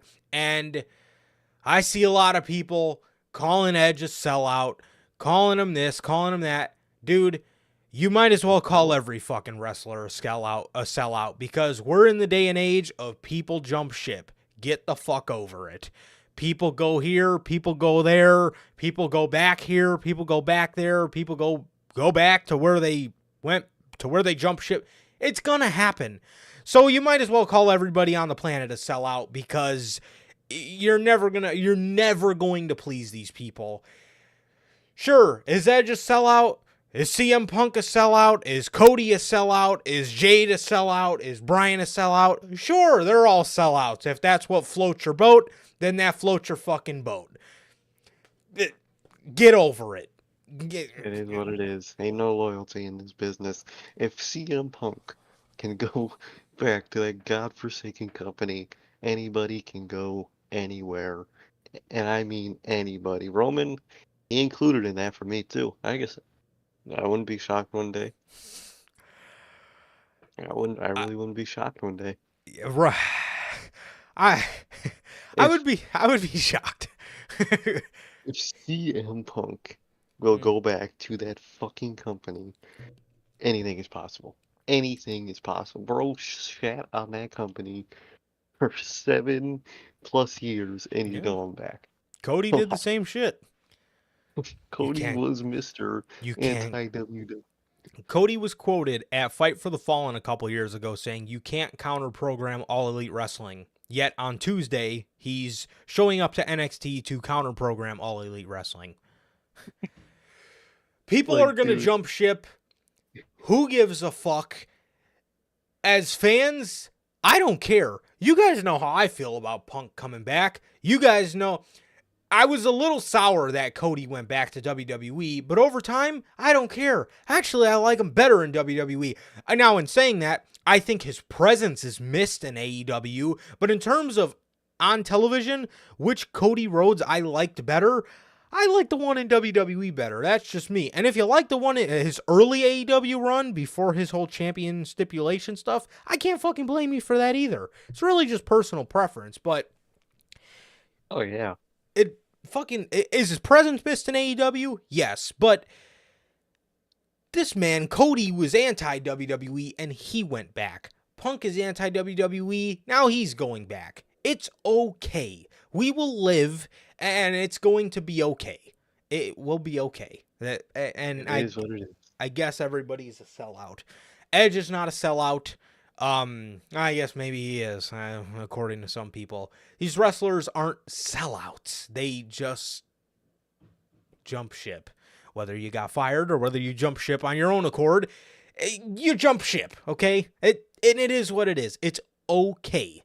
What do you want him to do? Just fucking sit at home because his contract expired with AEW, or he got fired from AEW and he's waiting for the door to reopen? Same thing with WWE. What do you guys want these guys to just sit around until WWE or AEW gives them a call back?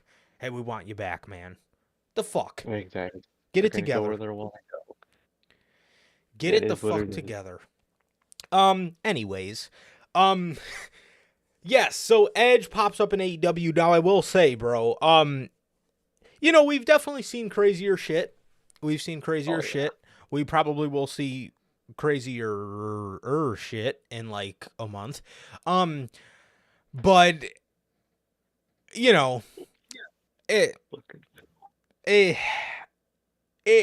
it's just crazy. It almost didn't seem real.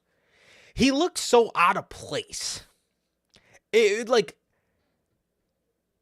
I just never thought I'd see it. No, like, I've had a feel, I mean, he was gonna go there, so I could see him going there, but, like, actually seeing it, I think it was the whole package that just didn't seem real. Like, hearing Metalingus and seeing Edge, like, it was wild, and it was a really cool moment. It was a really cool moment. I really loved the debut. He came out, helped Sting and Darby, chased off Christian Cage, shook hands with Sting and Darby, and it made for just a really awesome moment, man. So I liked it, man. I liked it a lot. And he's not a sellout. He's just No, jumping ship. And it is what it is. seriously, Fans will bro. It's how it is. And one thing which was noticed, which I really like, Darby Allin. This man has been involved in the return and debut of Sting, Punk, and Edge, and all of them. Even with everything that happened with Punk, Darby was never one person Punk talked negative about. Yeah. Great for Darby Allin. I love to see it, dude. Everybody gives that guy praise. Yes, and as they should, because he is absolutely one. He is just I mean, amazing. I mean, there's not really much you could say on Darby Allin other than amazing. I mean, he is amazing to that company. He connects with the audience. He's fucking entertaining as hell. He can wrestle. He's great, man. One of the only two pillars that actually still feel like pillars. Definitely, For man. the other two, man. Yeah, the other one, the other two, let's just fuck around their characters, and let's just fuck around their characters and make them do all types of shit and make nothing about them feel important, and we'll still call them pillars. Whatever. So, on to some news. Man. Let's start with Adam Cole. Man. Adam Cole's ankle surgery situation takes a bleak turn. I will say too, final thoughts on WrestleDream. I really love the debut, and I really love this show. This show was amazing. This show was amazing. They always do what they're supposed to and give us build or give us something to talk about, to be excited about after an AEW show. But I will say this. Props to Tony Khan for actually putting on a really nice build to this show. And props to Tony Khan for already announcing Full Gear's main event. You fucking love to see it. Look at that, man. We actually get a real build to a pay-per-view main event in AEW. How long has it been? Wow. I can tell you. I can fucking tell you. Yeah, I mean, I guess you could say Adam Cole and MJF, but that wasn't really a feud. He was kind of just giving his best friend a shot. We didn't get any build to Orange Cassidy and John Moxley. We didn't. What was the main event of Double or Nothing? It was I really don't remember. Was it Anarchy in the Arena? Oh, I think it was. I guess there was a little build to that. So Double or Nothing. Well,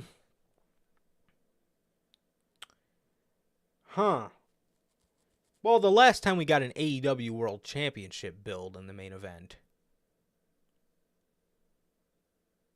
Revolution. So, all right. So, Adam Cole's injury is worse than thought. This isn't good news. He was going strong as one half of the ROH Tag Team Champions. He was also believed to be, he was also involved in the main event storyline with MJF, but that was stopped suddenly when he had to go out of action. Now the former NXT champion will be out with multiple surgeries. Adam Cole appeared on AEW Dynamite this week. There was audio issues that AEW had to correct, but he was still on the show. That being said, don't expect to see Mr. Bebe in the ring anytime soon.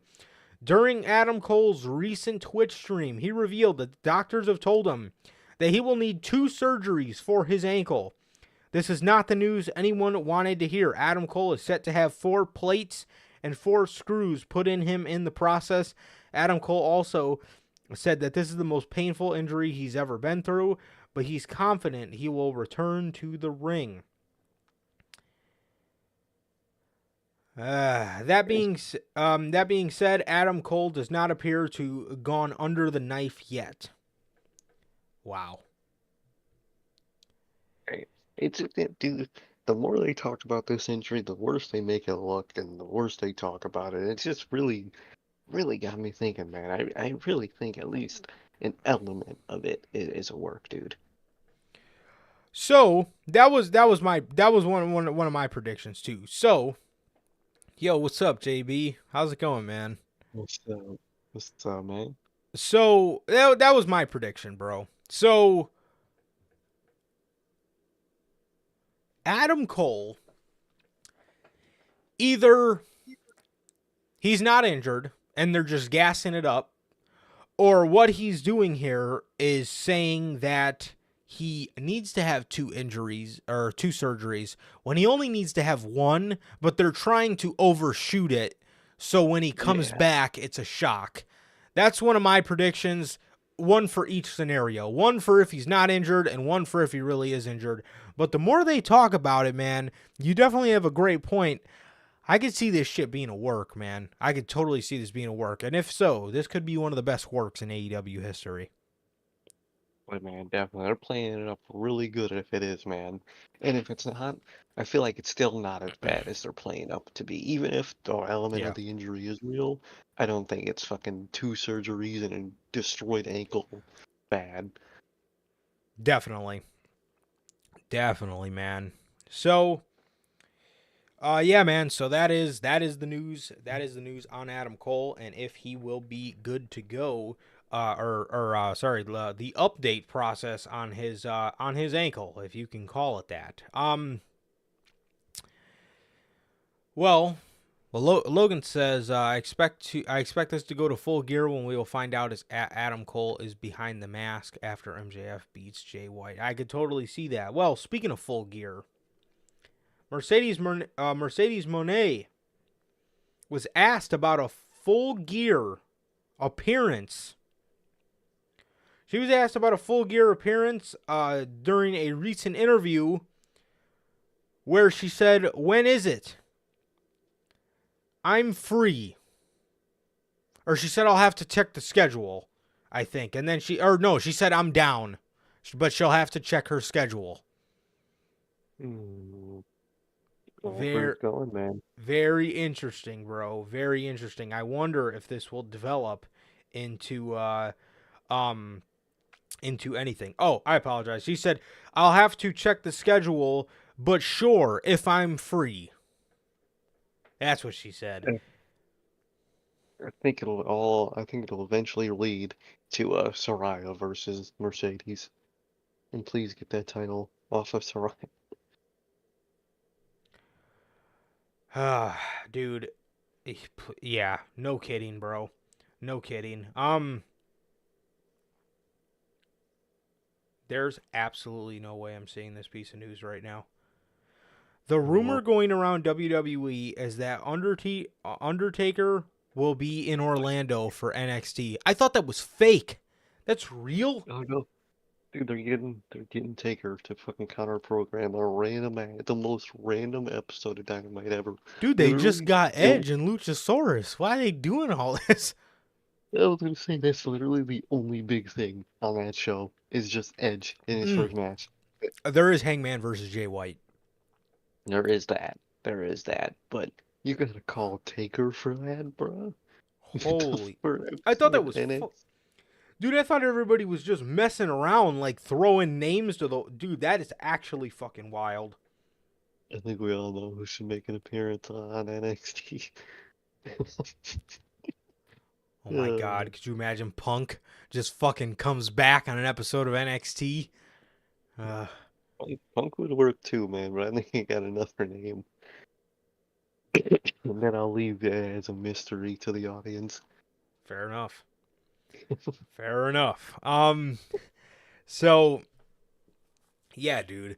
Um, that's actually insane. I thought that was fake when I seen that. But yes, Mercedes says, "Sure, if I'm free." Very interesting, man. I would love to see her. I would love to see her. I know a lot of people would love to see her come in and appear at Full Gear. People have been wanting her to come in since Forbidden Door, so I think it'll be awesome to see, bro. Hell yeah, dude. Hell yeah. So yeah, man.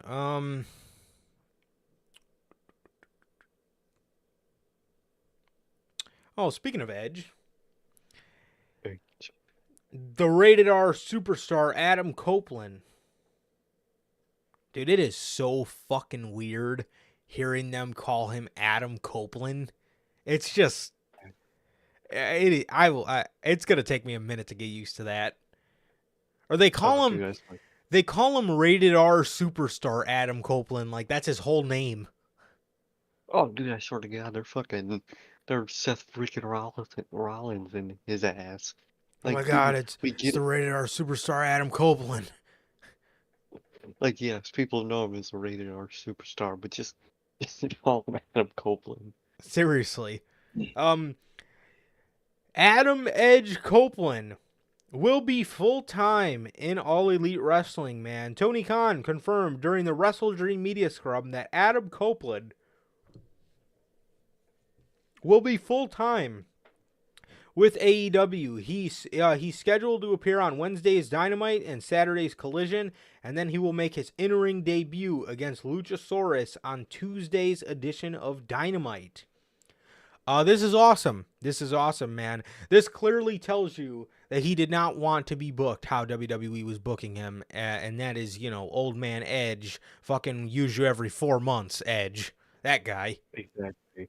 He's here. He still has left in the tank, and he wants to gas that tank out before he has any regrets in the future, man. And I definitely get that. That's awesome. Definitely. He also brought up the possibility of wrestling at Wrestle Kingdom. He said he never wrestled in the Tokyo Dome. Said he wanted to wrestle Okada. Okada. Yep. Yep. So, he's clearly wanting to go on a little bucket list run, and we should all be appreciative that we get to see that, man. And you guys know how I felt about old man Edge. I could not stand his run in WWE. I thought it was one of the most horrendous things I've ever seen in my life. Old man part-time Edge was just not it. I didn't like 90% of the stuff that they did with him. I always liked Edge. But they killed it, dude. Yeah, Exactly. this is something I'd be interested in seeing, though, because it seems like he's actually excited to be here and to do what he's about to do, and that makes me excited for him. So Definitely, man. Definitely. I'm excited to see how it goes, man. I can't wait to see. definitely, dude, definitely. So,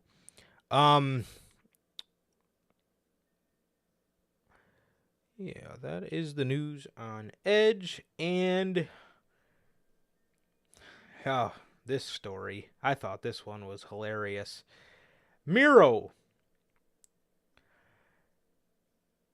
was booked at All In after making a passionate plea to Tony Khan. Sean Ross Sapp noted behind Fightful's paywall that Miro and Hobbs were actually not supposed to be on the All In London card. That being said, Miro made a passionate plea to Tony Khan that got him on the show. Miro and Hobbs were not originally planned to appear at All In. However, we're told that Miro went to Tony Khan and passionately pled to be on the show. Unhappy he wasn't in any capacity, a compromise was made to have a contract signing element added. Miro has to beg and plead to be on her biggest pay-per-view of all time, while Tony Khan was just going to casually book Jeff Jarrett and that whole fucking Big Show bullshit.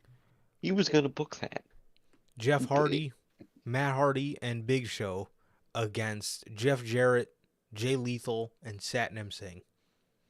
Tony Khan thought of and wanted to do that more than even just putting Miro or Will Hobbs on the card. If that isn't a sign for those two to seek someone where they might have priority booking, I don't know what else does. That is insane. It really is. It really is fucking wild. It genuinely is. And the thing is, Miro's one of those guys that is like constantly gets talked about as like, what are they doing with Miro? And it sucks because his God's favorite champion run was pretty sick, man. And fast forward, and the guy's barely. Ooh, Japan would be very nice for Miro. I think that would be really good for him. They had his wife for fucking debuting the company, and they haven't done anything with that storyline since. Oh yeah, forgot about They that. just dropped that shit. So yeah, Miro. If you guys felt bad for Miro at all, you know, I hope that adds some fuel to your fire, because that really made me feel pretty bad for the guy. Golly. Well, speaking of AEW and their contract situation, according to Wrestling Observer Radio, several AEW contracts will be up at the end of the year, and WWE will be looking to sign all of the key ones. WWE's creative for Jade Cargill has been deemed as important as she's not going to be the last person to jump ship. You know they're coming for him. You know they're coming for even the guys that AEW doesn't have. You know they're coming for Will Ospreay. They're coming for MJF. They're coming for all these guys that have contracts in 2024, and you know they will sign them. And with that, people will do the same shit in WWE. Exactly. You guys don't think AJ Styles, when fucking Phil comes in that company, that AJ Styles is not going to want to be there anymore? How long until Seth doesn't want to be there anymore when you have people like Phil hogging his spot? People are always going to jump ship from one another, and I can't wait to see it. I hope certain people jump ship to one another. Look at Dolph. Dolph's about to come in. Oh That shit's yeah. about to be dope. Oh yeah. Like, it's awesome. It's awesome. It is. People got to think about the wrestler's perspective. If I am Miro, I have to beg to this fucking mark, Tony Khan, to put me on the pay-per-view, I don't want to be there anymore. If I'm Malachi Black and I haven't got a singles match in fucking like 6 months or whatever, or a year or whatever, you think I want to be there much anymore? You think I really want to try in that company anymore? But to the AEW marks, when that same situation had happened in WWE, man, fuck those guys. Come over there to a place that cares about you. Same thing to Miro, Hobbs, Starks, all those people. Go to a place that cares about you. Wardlow. Oh, dude, I can't wait to talk about that on Monday. Fucking Wardlow. I will break you free. I will break you out of that prison. Call me, DM me, Wardlow. I will drive there and take you to Tampa. To Wardlow. Stanford. Oh, Wardlow, man. God, I feel bad for that guy. Yeah. Dude. AJ Styles, bro. Oh, that man in AEW. I think that man would just be fucking nuts in AEW. I really think so, man.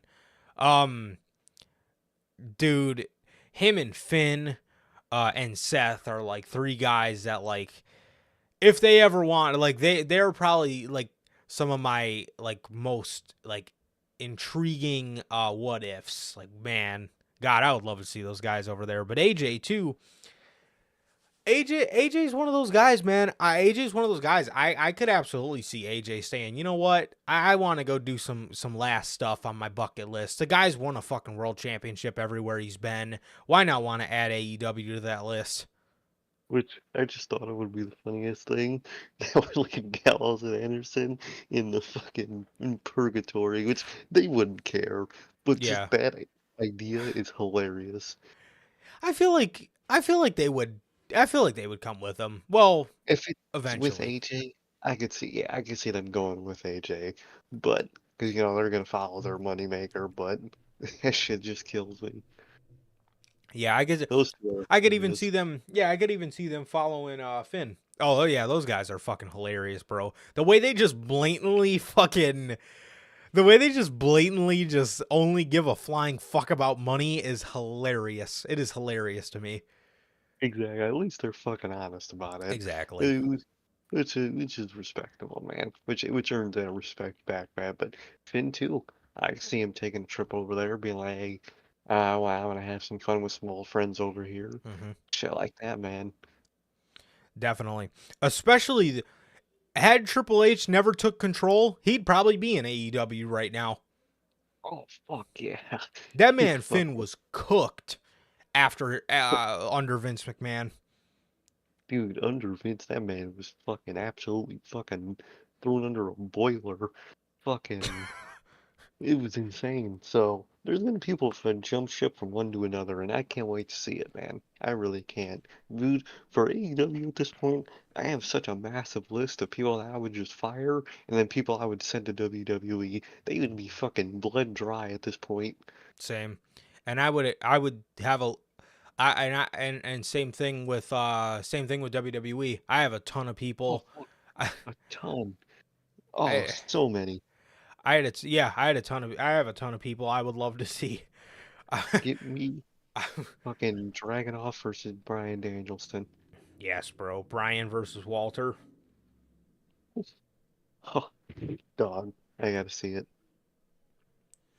Seriously, bro. So for the next piece of news, um,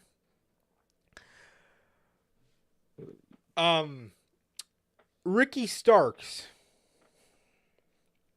Ricky Starks, man. Speaking of people jumping over to AEW or WWE, several months ago, Dave Meltzer said on Wrestling Observer Radio that AEW contracts are coming. Due at the end of the year. Several of them, many of them, and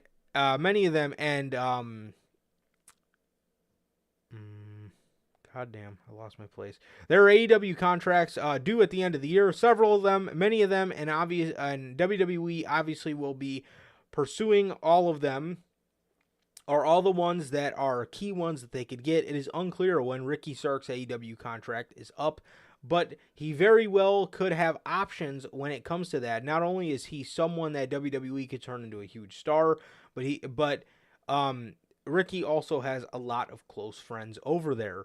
BWE was asked behind their private X account about the chances of Ricky Starks ends up in WWE. At this point, it is looking likely. BWE says, I'd give it a 75% chance unless something happens. I mean, let's see, resigns, but and it's been a third fucking giving the man the bag and the option. I think he's gonna take it. So the fuck, I don't think they should be scared of losing Ricky Starks. I really don't think they should be. Um, yeah. Well, yeah. I mean, I'm assuming what that means is,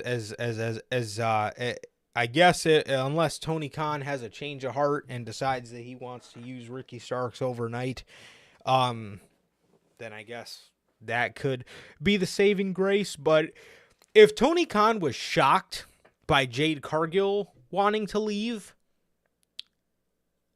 I wonder what his reaction is going to be to like Wardlow. Because there's no fucking way you can be shocked. There's no way. But with No, Jade, I mean, with Jade, I could see him being a little shocked because I feel like in his mind, he feels like he did great with her and he booked her and made her a huge star, but he really didn't. She had a 500-day title reign with fucking nothing in it. he over he overprotects her so much it killed her act. He fucking Braun Strowman her. Yep, Instead of definitely. allowing them to learn, he just protected them the whole time in the ring and just never let them improve. Exactly. She wrestled with almost no big stars her whole time as champion, or at least no notable names in the women's division. It was literally all of it was literally just all of uh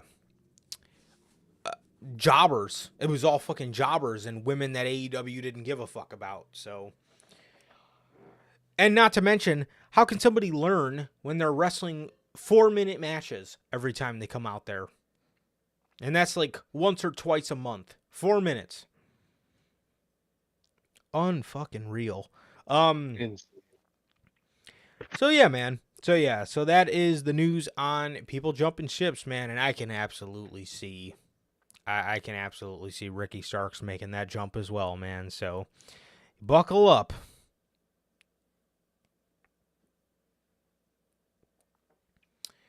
So, on to some WWE news. Man. Okay.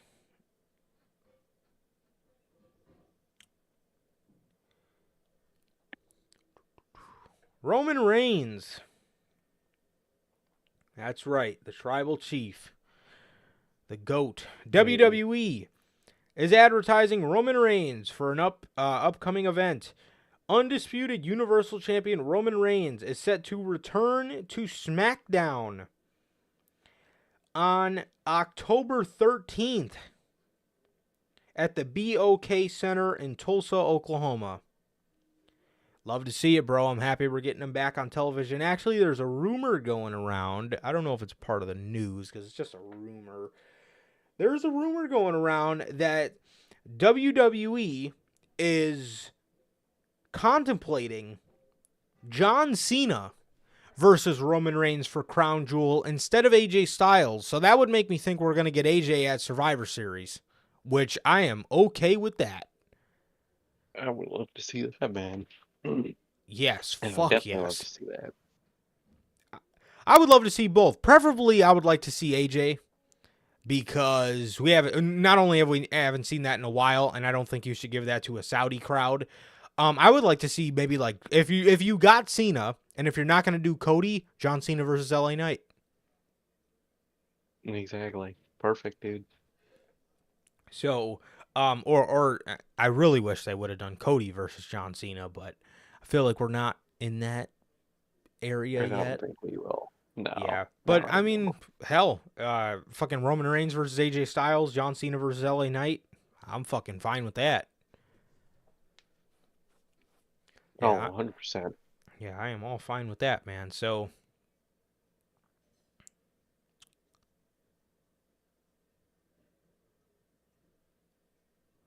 yeah, I feel like Cody will be in War Games, and then I feel like after War Games they'll do the little trade thing, fucking 4 months later. But LA Knight at Saudi versus Roman, I could see it. I think they teased it, so yeah. But yeah, there is a rumor going around though, man, that WWE is contemplating tossing around the idea of doing John Cena versus Roman Reigns for Crown Jewel. I don't really think we need to see that again though. Just me. But I mean, they're not going to complain if we see it again. I'll never complain to see promo battles between two GOATs, but so, yeah, I would rather do, considering we haven't seen AJ versus Roman since 2016, I think it's time. Man. Yeah. And finally we can get AJ Styles doing fucking something of intrigue. Yeah, I don't think we need Cena versus Roman again. Now, don't get me wrong, I'm not going to complain, but I mean, if I were to have an option, I'd definitely go AJ for sure. I wouldn't mind LA Knight at like Royal Rumble though. I wouldn't mind that at all. So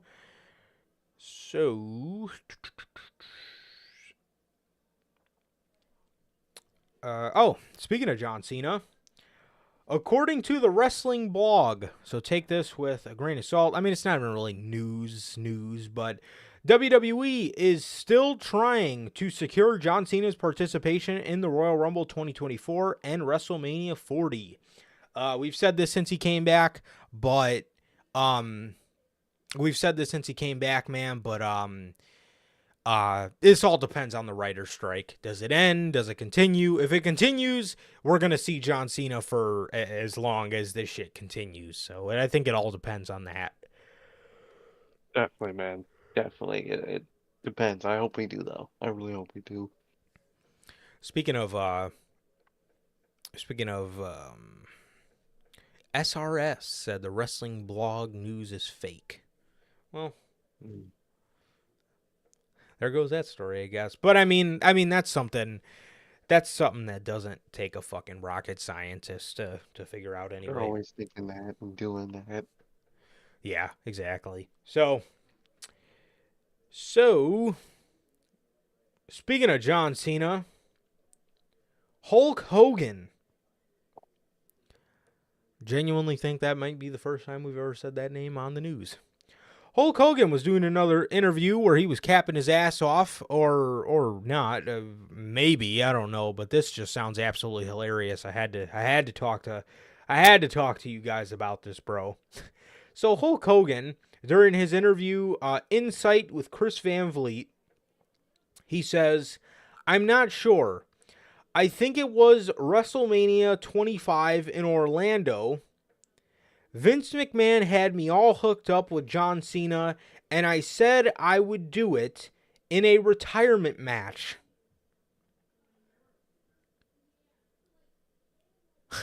That would have been wild as fuck. I cannot lie. That would have been absolutely fucking wild as hell. Could you imagine, like, looking back? I don't know. That's wild. I also don't know if Hogan was capping his ass off, but he very well could have been. Apparently, he was talking about a biopic that Netflix was going to make for him, but they lost the rights. And guess who he said was going to play him in that biopic? You'll never fucking guess. Oh, no. Leonardo DiCaprio. No. It is. He said it was going to be Chris Hemsworth, or the dude that plays Thor. Is going to play Hulk Hogan in his biopic that Netflix had to cancel because they lost the rights. Thor was going to play Bro, oh my Hulk god, Hogan, dude. according to Hogan. Dude, I can fucking see them putting like a fake ass like a Hogan handlebar like mustache on him. Oh my god, that would be fucking hilarious. So Hogan's son was supposed to face Shane at WrestleMania 39. Yeah, Oh, yeah. Dude, when I read this, I just immediately laughed. I was like, oh my god, we have to share this tomorrow. I was like, fucking Hogan, bro. Hogan versus John Cena at WrestleMania 25. Also, I heard another thing. Hogan said he almost became the lead guitarist, I think, in Metallica. One time, too, he said he wrestled 400 days out of the year. Where the fuck did you find the other fucking, what, like 45 days? Oh, God. Oh, dude, that man is a pathological liar. It is great. People need to interview him more. The thing about this one with John Cena, though, is Hogan does cap his ass off, but I feel like this is something, maybe not for WrestleMania 25, maybe he's not exactly correct, but I definitely feel like this was something that was brought to him at one point. And for whatever reason, they decided not to do it, because, Vince would just be fucking seething. I think at the time, too, Hogan was, like, done with Impact. He would be seething to take him away and put him against, and put John Cena over. So I could see this being likely, but I could also see Hogan just absolutely lying about dates and stuff. But I feel like at one point, this is something that was mentioned to him throughout his career, which would have been, I cannot imagine these two in a feud with each other. It's just fucking weird to imagine. Oh, dude, it would be just, what would they say? You're a racist? I don't. He could probably tell him that, but I mean, what the fuck can Hogan say back to that? You're a pathological liar and a racist. And then Hogan would just, fuck, brother. I don't know what to say, brother. I'm only racist to a point, brother. It's different. Like what the fuck? Like, I mean, I guess at the time in 2009, Hogan didn't really have that Nobody under his knew. belt, but fucking whatever. I didn't Yeah, really have no fuel for that feud. yeah. I You don't went to know, man. Impact. You're a nobody. You killed Impact. That's all we could say. Killed Impact. Uh, yeah, man. So, yeah, John Cena versus Hulk Hogan, ladies and gentlemen. God. So, so Drew McIntyre. Drew McIntyre was set for a McDonald's inspired tag team. So WrestleVotes tweets out, prior to his departure from the company, I'm told there was significant plans to do Matt Riddle and Drew McIntyre tag team. So much so, various merchandise items were designed with the team name McRiddle. It's not a joke. Yeah, they teased this, I think 2 Raws in a row. Matt Riddle was saying, we could be a team. We could call ourselves McRiddle. WWE could have made some serious money. They could have had them in McDonald's breakfast commercials. Shit could have been cool. But I actually like the way the story's turned with McIntyre, being on his own.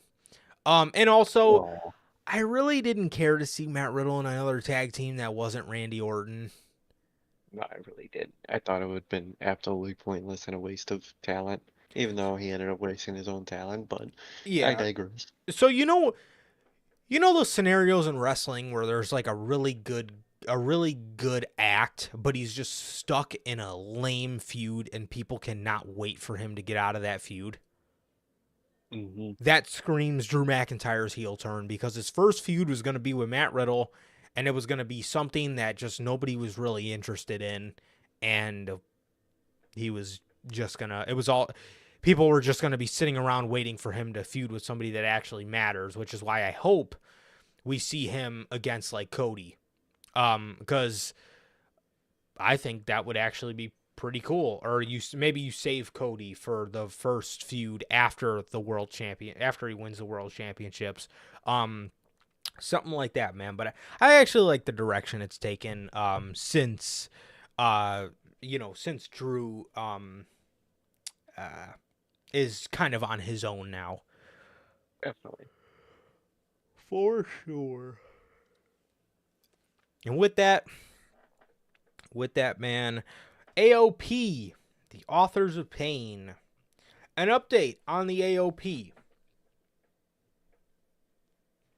There's an update on the AOP, man. It was reported that the Authors of Pain were secretly signed to WWE deals, but fans are still waiting to see them. It appears that the company is still trying to nail down a good idea for the former champions. Member of the WWE creative team about AOP and Paul Ellering, we have confirmed that they have signed with the company. However, there have been discussions, but nothing has been decided on yet. Paul Ellering was spotted with AOP in early September as well, but didn't appear on NXT television, despite being around for tapings. It was expected that Ellering and the AOP would be reunited on television. That being said, no plans have been 100% decided just yet for them. Motherfucker. Why? The same fucking tag team match on Raw every week. How do you not have a fucking idea for them?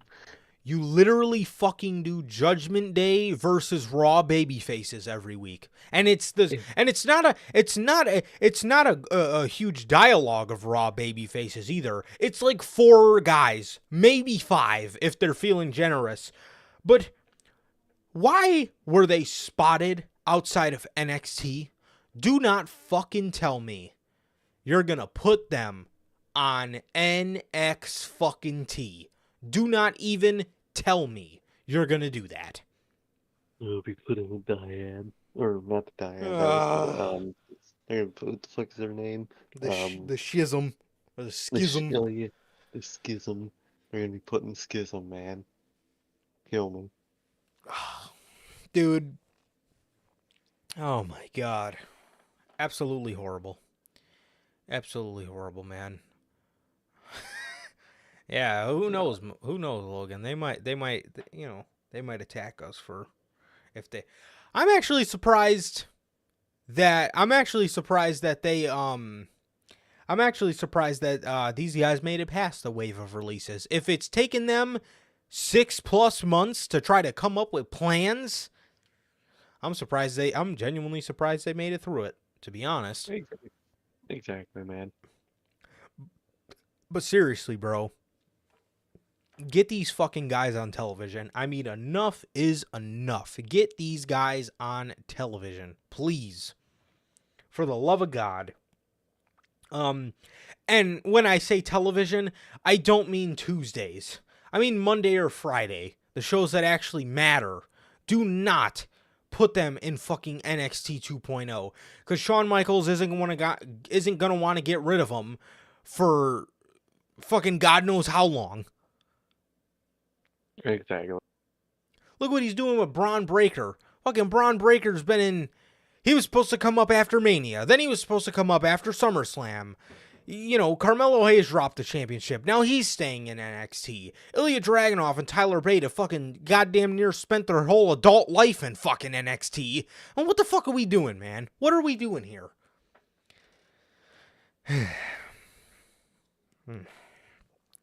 So that's the update on the Authors of Pain. Get these guys on television, for the love of God, and put them with Paul Ellering on the main roster. And also, do not put them in NXT. I'm telling you, man. So, with the next piece of news, speaking of NXT, Fightful Select confirms that Mustafa Ali was scheduled to win the NXT North American Championship before being released in NXT. Damn. The luck on this guy, bro. Dude, this man has the worst luck in the business. Man was supposed to win the WWE Championship at WrestleMania. Got injured. Man was... what was the other one people were showing? It was the WWE title at Mania. There was another thing that happened to him that was just the worst luck. Yeah, I guess man was really supposed to win the North American title and lose it 3 days later. Yay. The WWE title situation. The Money in the Bank. He was supposed to win Money in the Bank, and Vince changed his mind, had the stupid segment with Brock. Then they fucking had the poor guy have to be the leader of Retribution. And he's supposed to win the North American title. And then that got canceled too. This man has the worst luck, and I feel so sorry for him. But to be honest, bro, it's NXT in 2023. It's not really much of an accolade at this point. Exactly, man. Go jump ship and win a title in a different company at this point. Seriously, man. So,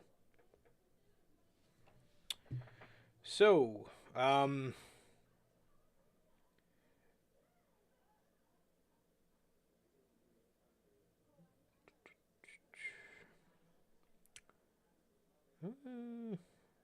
see. WWE, man, there's been talks of them moving a certain NXT guy up to the main roster, and we actually just talked about this NXT guy not too long ago, the Schism, right?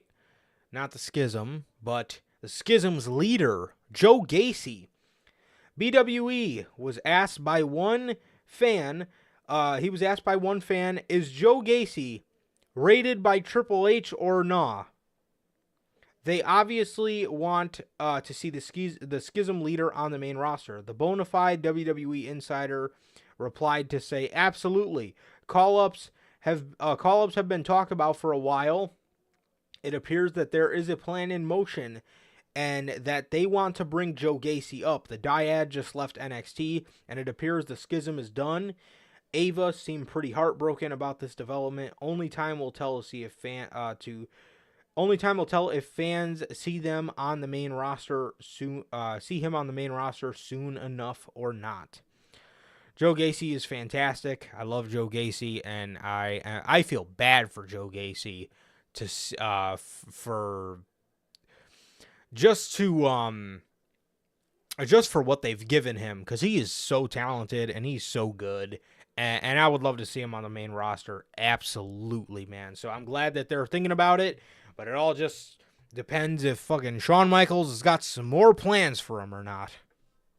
Definitely, man. Definitely. I hope we see him on the main roster soon, man. I don't hope they keep him down there in purgatory too much longer. No kidding. Speaking of another call up,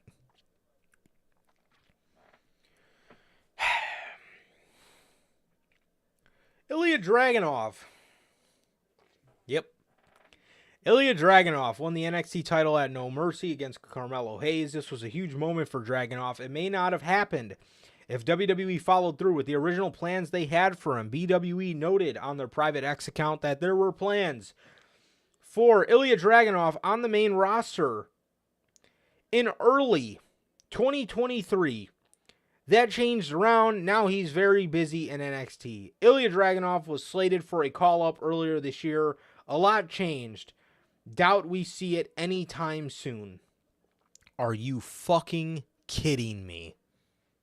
You kept him down there to win an NXT championship that nobody fucking cares about. Meanwhile, he could have been the guy to beat Walter for the Intercontinental Championship.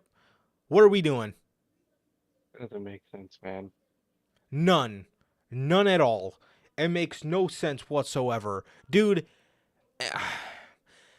I could have seen Dragunov being one of those Raw After Mania guys that Vince axed. I could have easily seen it. Yeah, definitely. Yeah. Dragunov was supposed to be called up. Now he probably won't be getting called up for at least till Mania. At the very least. And at the very most, probably not for another year and a half, 2 years. Definitely, man. Definitely. Fucking God, man. Call these people up. Fucking Tyler Bate was a child when he came into NXT. Man was fucking 18 years old. And look at him now. He's like 25. Fucking spent his whole adult life in NXT. What are you doing, bro? Speaking of plans, WWE has no plan. Of course they don't. WWE has no plan for Damian Priest to cash in the Money in the Bank contract anytime soon. Well, isn't this just wonderful? Great plans for your senior Money in the Bank. Seriously. Which, when everybody brought up LA Knight winning Money in the Bank, what was the first thing everybody said? He'd cash in on Seth. Damian Priest, I don't know who he's going to cash in on. I honestly see him cashing in on Cody Rhodes after he wins the World Heavyweight Championships more than anything. Literally. Because if you have Gunther go for Seth, nobody's cashing in on Walter. Maybe he does it mid-match. But if anything, I see the fucking guy. I see the guy. I see the guy cashing in on Cody Rhodes after he wins the titles, after Mania next year. Maybe at Mania. Yeah. All right. So one fan posted on Twitter to ask BWE if there are any plans in motion for Damian Priest's cash-in yet. Or is WWE just being patient? This is a good question as Damian Priest and the Judgment Day story continues. The bona fide WWE insider replied to say that fans will see more momentum in December as it will be teased heavily. WWE, but until then, WWE has no plans other than teases for Damian Priest cash-in. Well, put it on him in the first place. Dude, you literally had the easiest fucking out with LA Knight. All you had to do is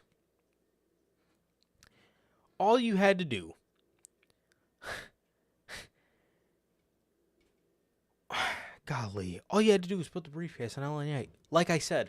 Like I Literally. fucking said.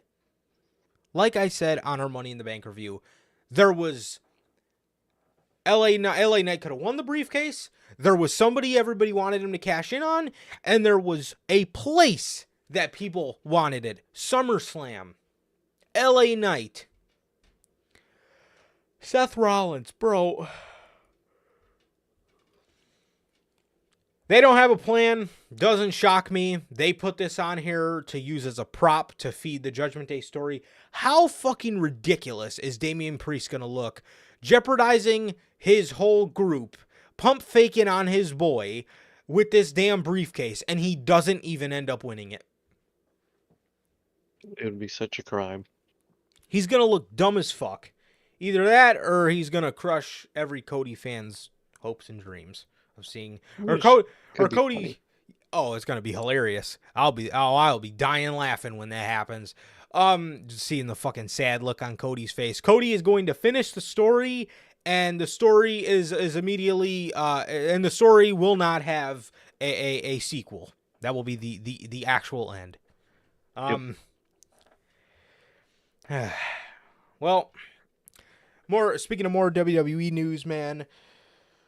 According to Boozer Wrestling, WWE will have 2 wrestling superstars in mind to win the 2024 Royal Rumble. I wonder who those 2 people are. They don't say, but I'm glad that WWE has people in mind before Survivor Series. We're not even in the month yet. We're in October, and they have people in mind that they want to win the Royal Rumble. Love to see it.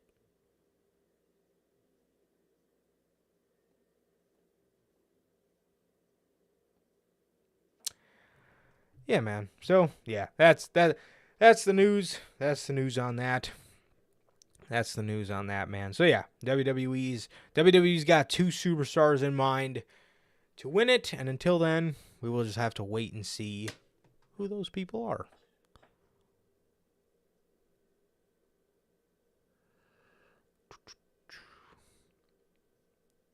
And for our final piece of news, before we get into the Fastlane predictions, Jade Cargill.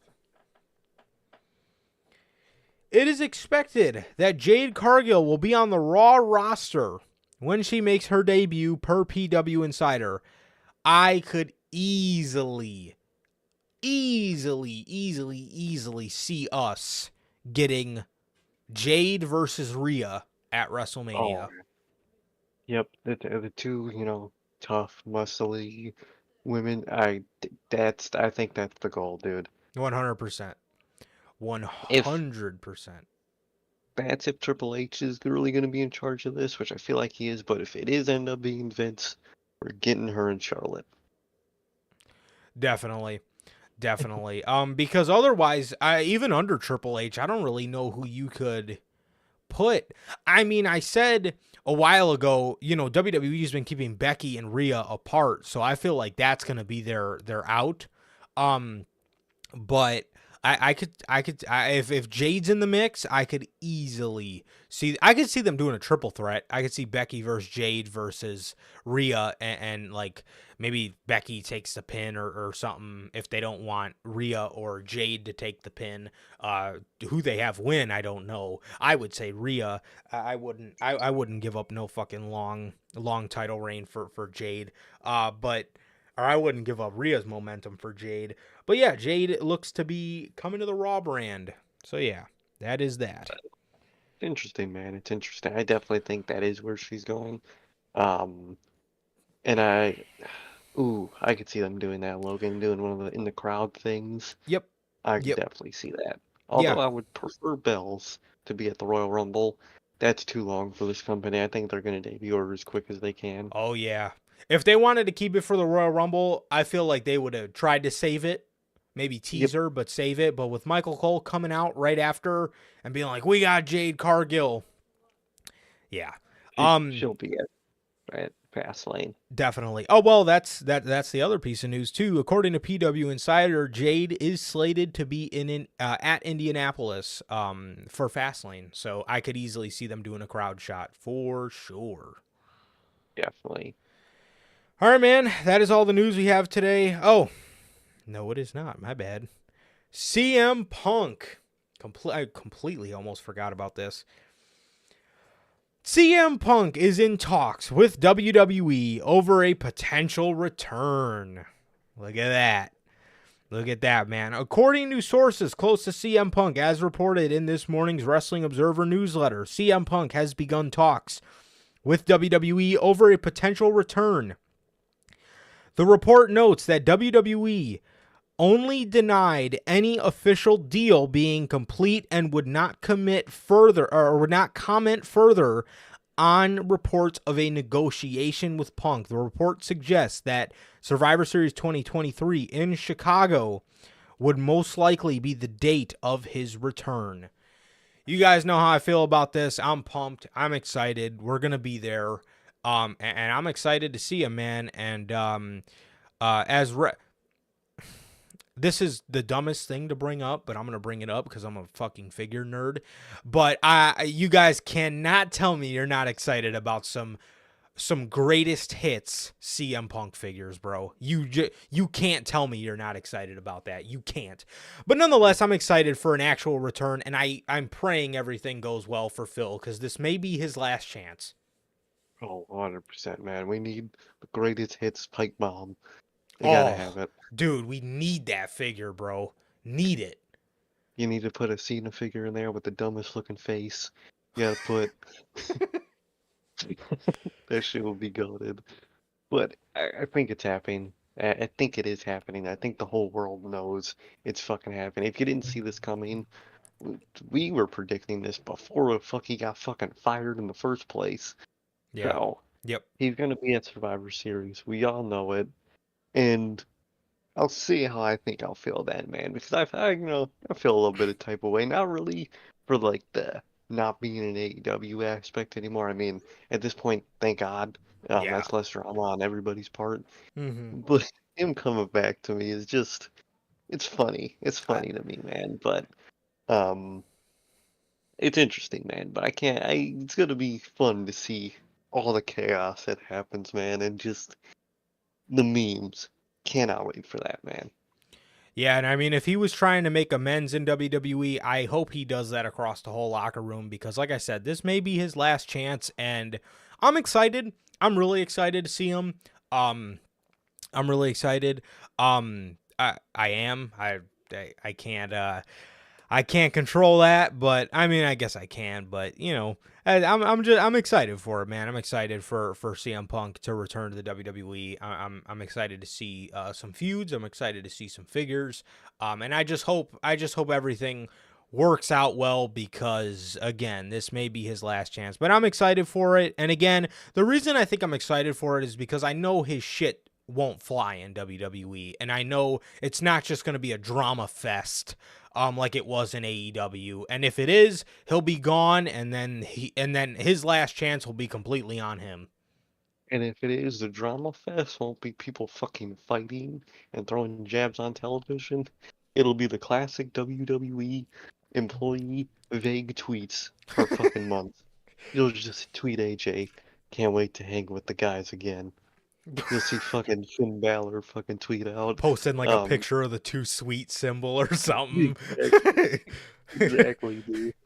Yeah. Fucking shit like that. That's the shit I can't wait for, because that shit always cracks me up. Because they're such little bitches on Twitter with it. It's hilarious. But I can't Seriously. wait, man. This whole situation is gonna be hilarious, man. And I can't wait to see. And did you hear the part of the story where he apparently has to make amends with people in WWE and Roman's on the top of that list? Good. Bro's got to go apologize to Roman. Sorry, I got you buried for 5 years, man. My bad, Yeah. Oh dude. wow. Sean. Oh, here, let me see. Oh shit. Sean Ross Sapp said. So this is from Sean Ross Sapp. Sean Ross said a top star told him that CM Punk knows he wouldn't be able to pull any of his shit here in WWE. There's nobody here he could jump without getting his ass handed to him. That's AJ right there. Oh yeah.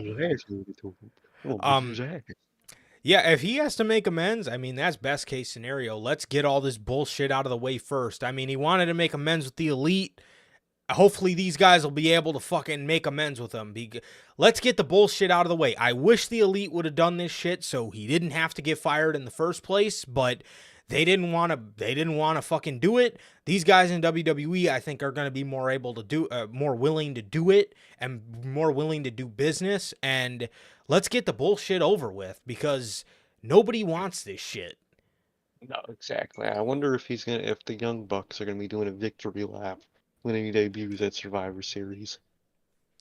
Yeah, I mean, Like, it's like, yeah, what a situation, man. But like, what we'll are we see when doing, the bro? time comes. Yeah, We'll see yeah, when the time comes. definitely. We'll be there. We will be there, and I'm excited, man. I'm excited. You guys already know how I feel about this, man. So I'm excited, bro. I'm excited. But yeah, I mean that's great. That's absolutely great that they're making him make amends. Actually, being that I'm seeing that this SAP story is out. I'm gonna see if there's anything new on my end. If not, we can move on. But I'm gonna just check just in case. Yeah. So well.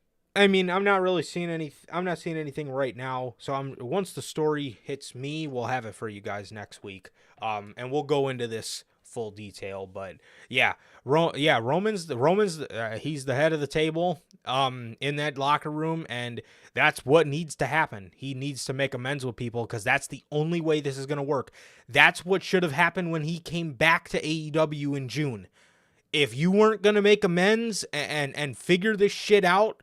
You guys don't have to be friends, but if you could make amends and do business, then we can do business. But if we're not going to do that, then this isn't going to work. It's just not going to fucking work. And if you value the Elite more than CM Punk, then you should have never brought him back if nobody was going to make amends. Plain and simple. Exactly. No, but I'm happy that these guys in WWE are at least going to be a little willing to make amends because...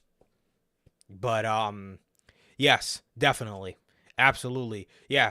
Roman's at the top of the list. He needs to make amends with Roman, but as Logan's saying here, it's not just Roman he needs to make amends with. AJ, Seth, a lot of these guys that have a lot of these big stars that have a problem with him that can have banger feuds with him. Shit needs to happen. Shit needs to fucking happen. We need to stop acting like children.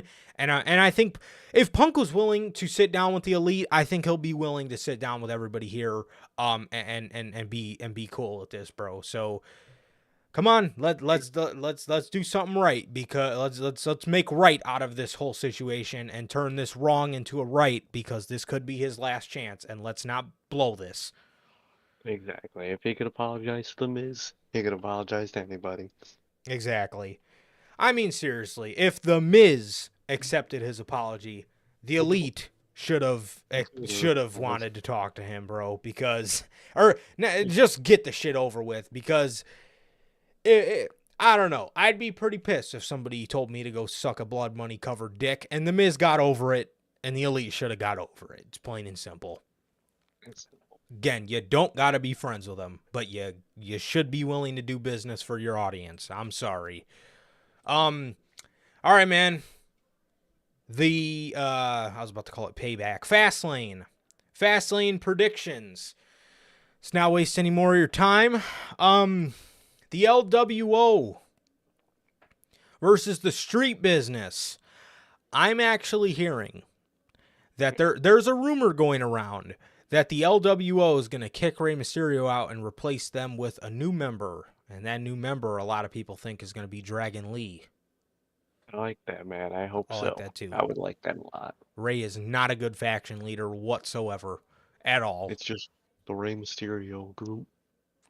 Yeah, seriously. I'm going with the Street Business here. They need the win. They need to prove it to Bobby that they got that dog in them, like Braun Breaker and his dog hat. They got to prove they got that. They they got to prove they got that dog in them.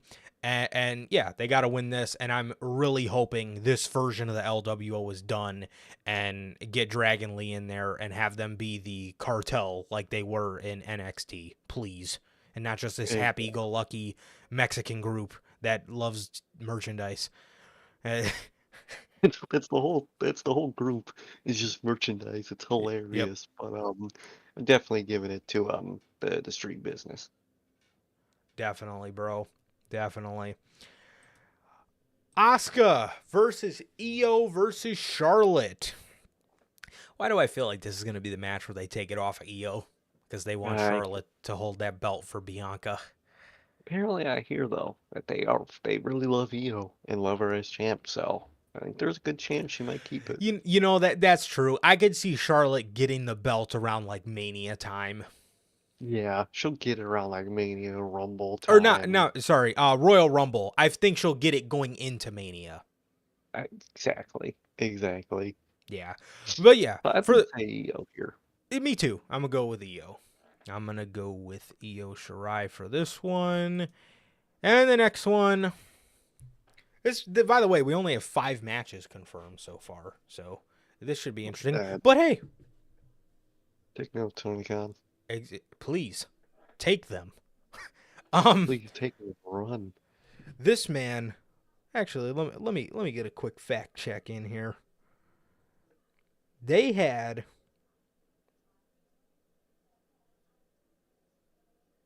14 matches at WrestleDream. And Fastlane, let me just make sure real quick to make sure they haven't updated this at all. Let's see.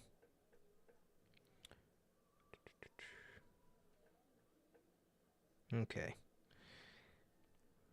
Just to be sure. Yeah, 5 matches, same 5 matches. So I can see them adding a pre-show match, but 5 matches on the main card. Everybody gets time, 3 hours. Fucking sign me the fuck up. All right, the next match. The Bloodline, or Jimmy and Solo, if you want to still call them the Bloodline, versus John Cena and LA Knight. So if Roman's back the SmackDown after Fastlane, I think it's going to be to confront Jimmy because they lose this match. I think it's going to be to confront Jimmy because he's pissed that they lost this match, and he's going to be wondering why, Jimmy wants back in the group. But, I feel like Jimmy's back to kind of destroy it from within. So I could easily see that. But yeah, I'm going to go with Cena and LA Knight for this one. Definitely, man. Same. Yeah, man. And with the next match, we have Cody Rhodes and Jey Uso versus the Judgment Day for the for the Undisputed Tag Team Championships. I don't see Judgment Day. I don't see Judgment Day losing this. I think. Oddly, if WWE did want to make one of those spontaneous decisions, and this is a very Vince McMahon thing to do, put the titles on Cody and Jay, but for now, just to kind of play to the Judgment Day story, but yeah, I don't think it'll be a clean victory either, but I'm going to go with the Judgment Day, and it won't be clean. I'm going to agree with Bell on this one. Same. Definitely give it to Judgment Day. Definitely, bro. So, I could also see JD McDonough helping them win. Forgot to throw exactly. That in there. And the last match, the last man standing match between Nakamura and Seth Rollins. I want this feud to be over. I do not care about Nakamura. I'm sorry. I tried to give this a chance. I did. It just doesn't, dude. Heel Nakamura does nothing for me. I dislike him as a heel. Yes, abso-fucking-lutely. Not a thing. Seth is obviously going to win this one. This is going to be an easy W for Seth Rollins, man. So that's going to be your Fastlane card, man. And obviously, we won't be live afterwards for Fastlane, so we will see you guys next Friday with a little Fastlane recap, similar to how we did the WrestleDream recap today. And with that, man, with that is going to do it for this edition of the Notorious Heels podcast, man. This has been episode 182 of the news, WrestleDream review, Fastlane predictions. We got it all for you guys, man. Chicago Phil coming back to the WWE. He's in talks. What a shocker. But yeah, man. So that is going to do it for this edition of the Notorious Heels podcast. And I really wonder, in hindsight, how Tony Khan felt about him going to Monday Night Raw. He was probably fucking pissed. Dude, he was furious, probably. He's probably furious about everything that happened, but it's mostly his fault, so don't be mad at yourself, buddy. Yeah, so with that, man, that is going to do it for this edition of the Notorious Heels podcast. And once again, it has been always a pleasure for my Johnny Mayhem. And Sir K. And that is going to do it for this edition of the Notorious Heels podcast. Ladies and gentlemen, thank you guys so much. Thank you guys. We love you guys. Please like, comment, and subscribe. And we will see you on Monday for not only Unscripted, but we will have the All Elite Crate unboxing as well as Unscripted, man. So please like, comment, and subscribe. And we will see you guys on Monday with Unscripted. Peace.